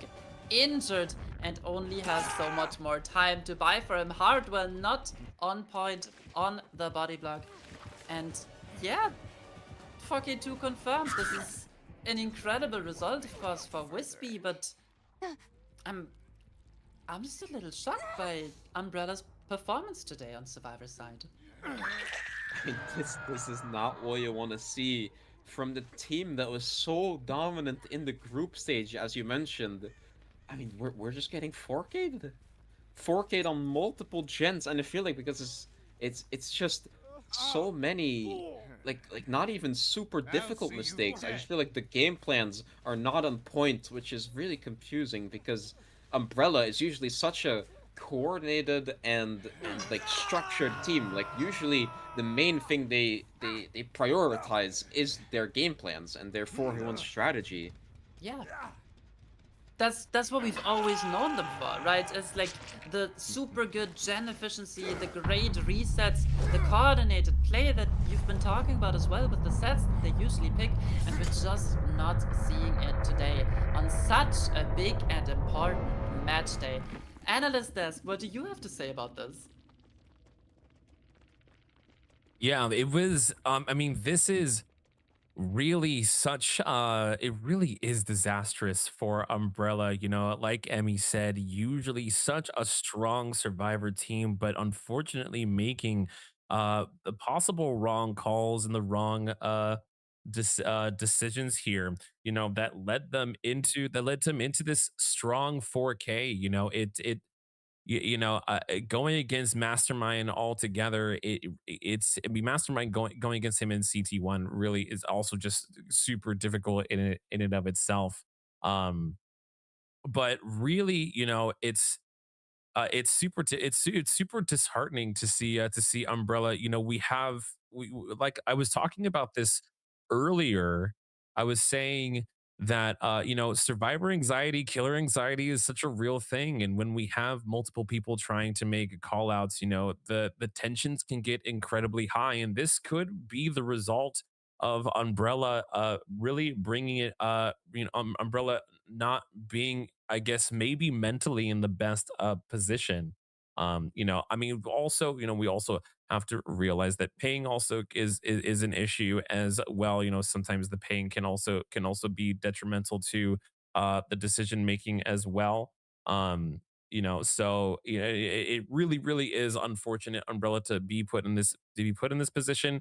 We also, I also say this as well, that the very first match in any setup, in any set, is the most nerve wracking because you are putting in the work for first win con in that set. You know, the very first match I feel like is always rough because the second match is like, okay, we know what the setup is. You know, we know exactly what we need to do in order to achieve victory for this set. You know, so what are you guys really thinking here? Rob, what are you thinking here about all of that, about setting up Wincom first and foremost when you're in such high anxiety, specifically talking about the high stakes of this particular match. Yeah, I mean, you hit the nail on the head, honestly, Miggy. Like when it comes to the first set, like it really sets a tone for the rest of the matchup. And when you get a pretty different result between your killer and survivor side, like with Momo getting 4K1, and then our survivors of X9 getting outs. I think it was 6 stages actually, or close to that, but it was definitely like multiple survivors out the door. It can really set the tone for the matchup, and you know we saw kind of the effects of that going forward with, you know, saw James kind of doing some moonwalks in the clown set and then in the Cenobite set. And it's almost like when you experience a loss in the first set, it becomes pretty disparaging to imagine yourself potentially being ever set up to take a win, right? So it can be kind of tough. I can fully understand how Umbrella is feeling, but yeah, it's tough, right? It's tough because X9 is also like one of those teams that when they're locked in, they're doing great. They're getting good results consistently. And I was hoping to see, like in the set by set, since we were able to tie it on both sides, that maybe this would be like the comeback for Umbrella. Maybe we'd go to set 6. Maybe we'd go to the final set, and things would look better for Umbrella. But man, this is just it's tough, you know, because Umbrella really wanted to come back from the last matchup they had against X9, but it's just so far it's just not happening for them. Yeah, always being able to have a very strong mental you know, taking like I said, taking a nice deep breather and being able to just be like, all right, let's try to reset a little bit, I think is honestly very crucial and very detrimental. X9 getting a lot of value in the perks and then the add-ons for the last match. You know, it is everything is inclusive, everything is relative, you know, especially the mentality of the next match. As we go in here, James here on Wesker, play-by-play casters, go ahead and take us away for the possible last match of the games. Thank you so much, Mig. We are here starting at a very bad spot for Note. This snake tile or Z-wall tile or whatever you want to call it is one of the worst places to loop, and especially against the West here. So James is going to be doing a very nice job to take that first hit. Survivor going up to the main building instead of vaulting the window is a sure tell sign that this is going to be balanced landing, and Note is going to abuse that balanced landing, wrapping all the way around main building, going to be using this pallet that gets very strong. Not using the pallet yet, actually. Breeding again towards the window, which is mostly going to work out, but we're instead forced to play the pallet. James playing a little bit greedy, but you gotta realize we have to play greedy here. The only way we can play here is if we somehow get an insane Jason, look at that! We're already getting value from one of the add-on chases we saw. We're running Beetle instead of Unicorn Medallion, and we're getting so much value from that. Look at that. The 2 taps are exactly what we needed, but it's not even enough to get the Pain Rest before the first generator. So the Survivor side still in a decent position here. And look at that. They're trying to get the double reset as well. They're trying to get a full reset. Yeah, that is something that you can only do with a Beetle, of course, making it so you throw the Survivor a little bit earlier. And yeah, just don't get thrown at map. The only thing that can go wrong while taking a body block there, and of course it happens to Zafis there. Super unfortunate, trying to extend a chase from Note that was going very well. And what happened there in the main building was actually rapid response being paired with balanced landing. So when Note used balanced landing, he got a bit of aura read onto James and was perfectly able to tell that James was breaking the front main door, so he could send it all the way around to play for max distance. Really great park usage. James back onto Zafis for the tunnel out chase. Zafis has a pallet gym to play here. Still a bit of BT left. James just takes the vault here. Very safe filler for Zafis to play. It is outplayable as the mastermind, but it is super hard. Let's see what James can do here. Do we get the rebound? Do we get... Oh, beautiful. Unfortunately, we're met with the downside of Beetle right away, with that throw not connecting. Chase gets extended by a tiny bit, but still, beautiful play by James. Yeah, thank God the robbage is not going to be that detrimental. We still get the down.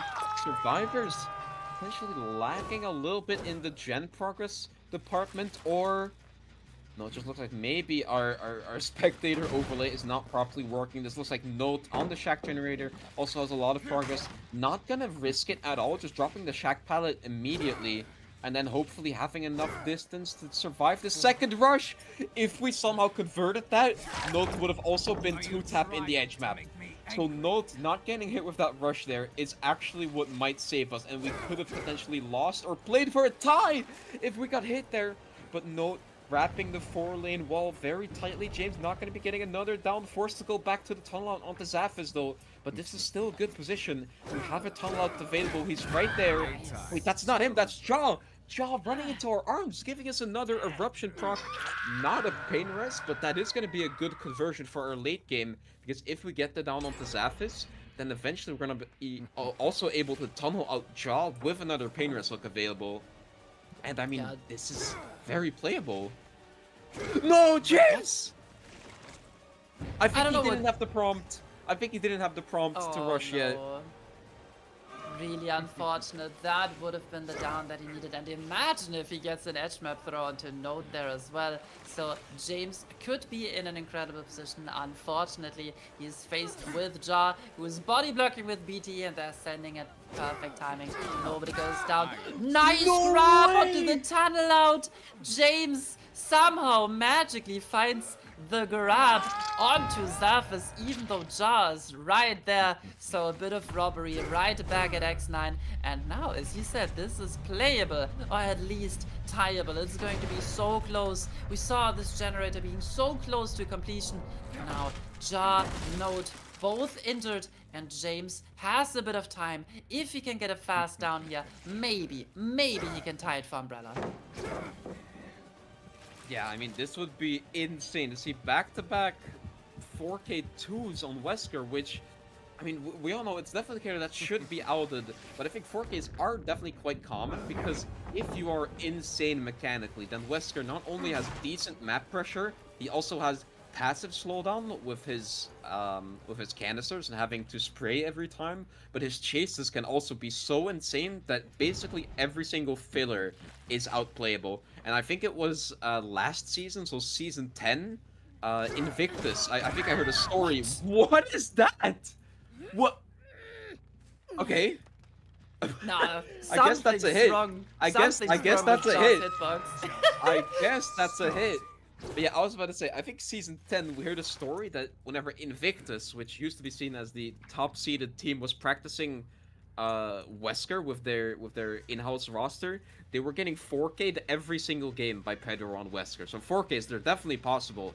And especially since we're on cross-ping on such a chase-dependent set, you know, I guess we can't be too surprised, but it is still quite abnormal to see these types of results happening back-to-back as well. Yeah, and if you're a big comp enjoyer, you may have watched Invictus versus Umbrella just yesterday, where Umbrella were able to get 6 stages on Mastermind against Pedro, right? So really nice results, and today it's just not working for them against X9. They just have their number. Nice vault buy node, good RNG. We have a second jungle gym to play. We're resetting Jar off in the distance, but that lets James know that not a lot of progress is being made on the generators. Nice. Oh no! Yet again the same little mishap on the same tile, and Jar, not injured, makes it to the main building. James should get his power back any second now, and if we get a quick tag here, very smart by Jar, hiding behind the boxes to force the M1 instead. We see Angels on a generator. If Node is there to stack it, if they pop this, it means the win for X9. Beautiful down again by James. Oh my god, wait. Emmy, this might be enough. That mind game on the main building might be enough. James, insane uses with each power. We see the eruption onto both survivors, so we know they're stacking. And yeah, no, I don't think we're getting there in time, sadly. Look at that. One of the survivors is injured, but we have Deja, and we have the map pressure, or the map distance working with us. That is the 4th generator popping. Win condition for X9, who have taken this with such insane displays of skill. It's not even been close.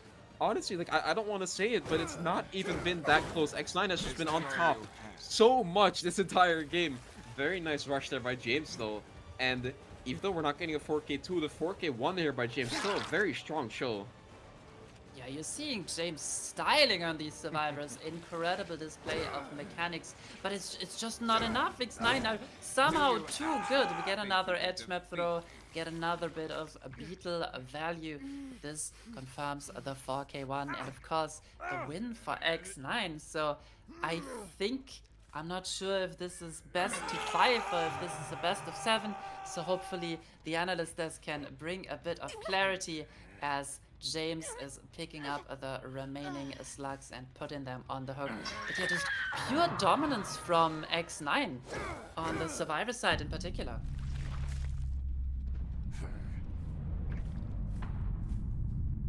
Yeah, A very Sorry, take it away. Sorry, don't mean to take it away. Review a very nice James putting in blood, sweat, and tears to prevent that second to last gen from getting finished. Unfortunately, that might be it for Umbrella. I do believe that is going to be X9's take. I think that is going to be X9's take for this matchup here in the lower bracket. James doing so much to prevent any of those generators to be done. And all of those crazy hits, those crazy bounds. Rob, can we talk about that just a little bit before we wrap it up here? That was such a masterful display of the bounding. What did you think?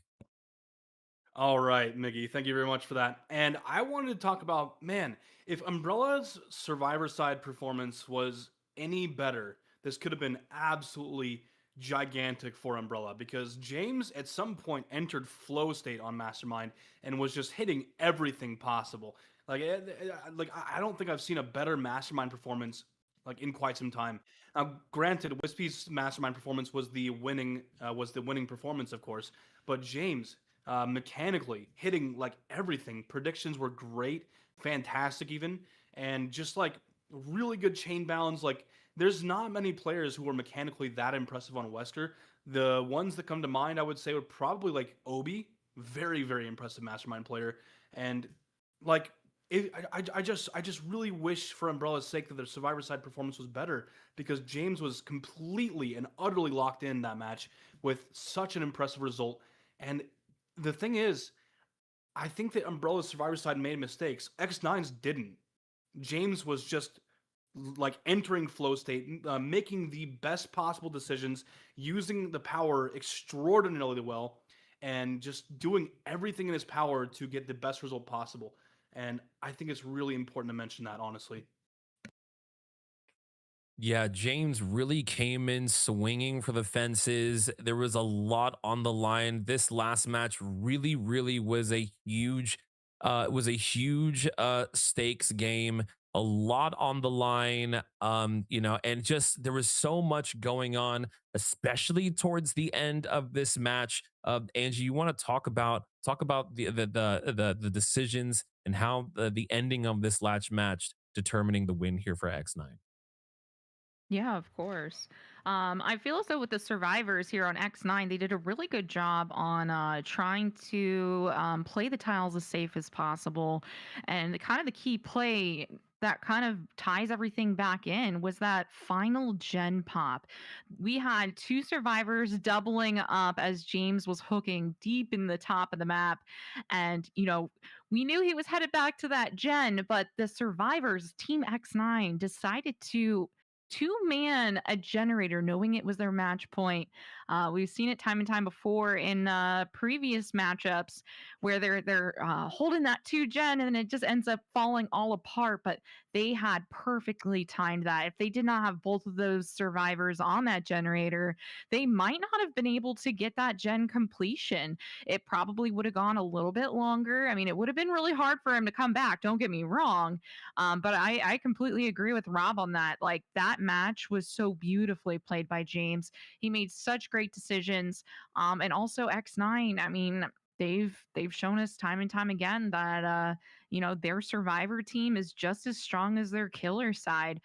So a very good equilibrium there. And I just want to say both teams came into play and as it may look like a sweep here with X9 taking 4 wins and a tie, these matches were really close. And these are teams that are really the top of the top. So even though on paper it may look like they won by a landslide, it really wasn't.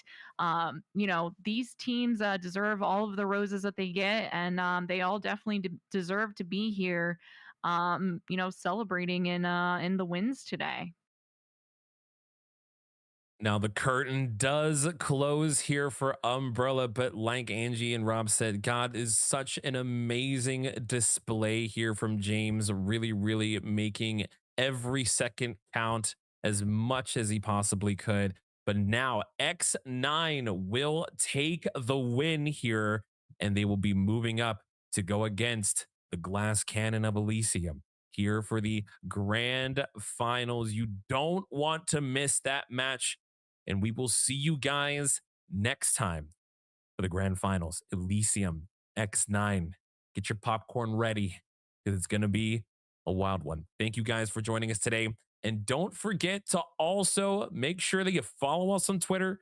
Join the Discord if you can. Definitely get the word out. And we'll see you guys next time for the last matchups of the Iridescent Division, the grand finals. Goodbye, guys. Take care. And we'll see you next time.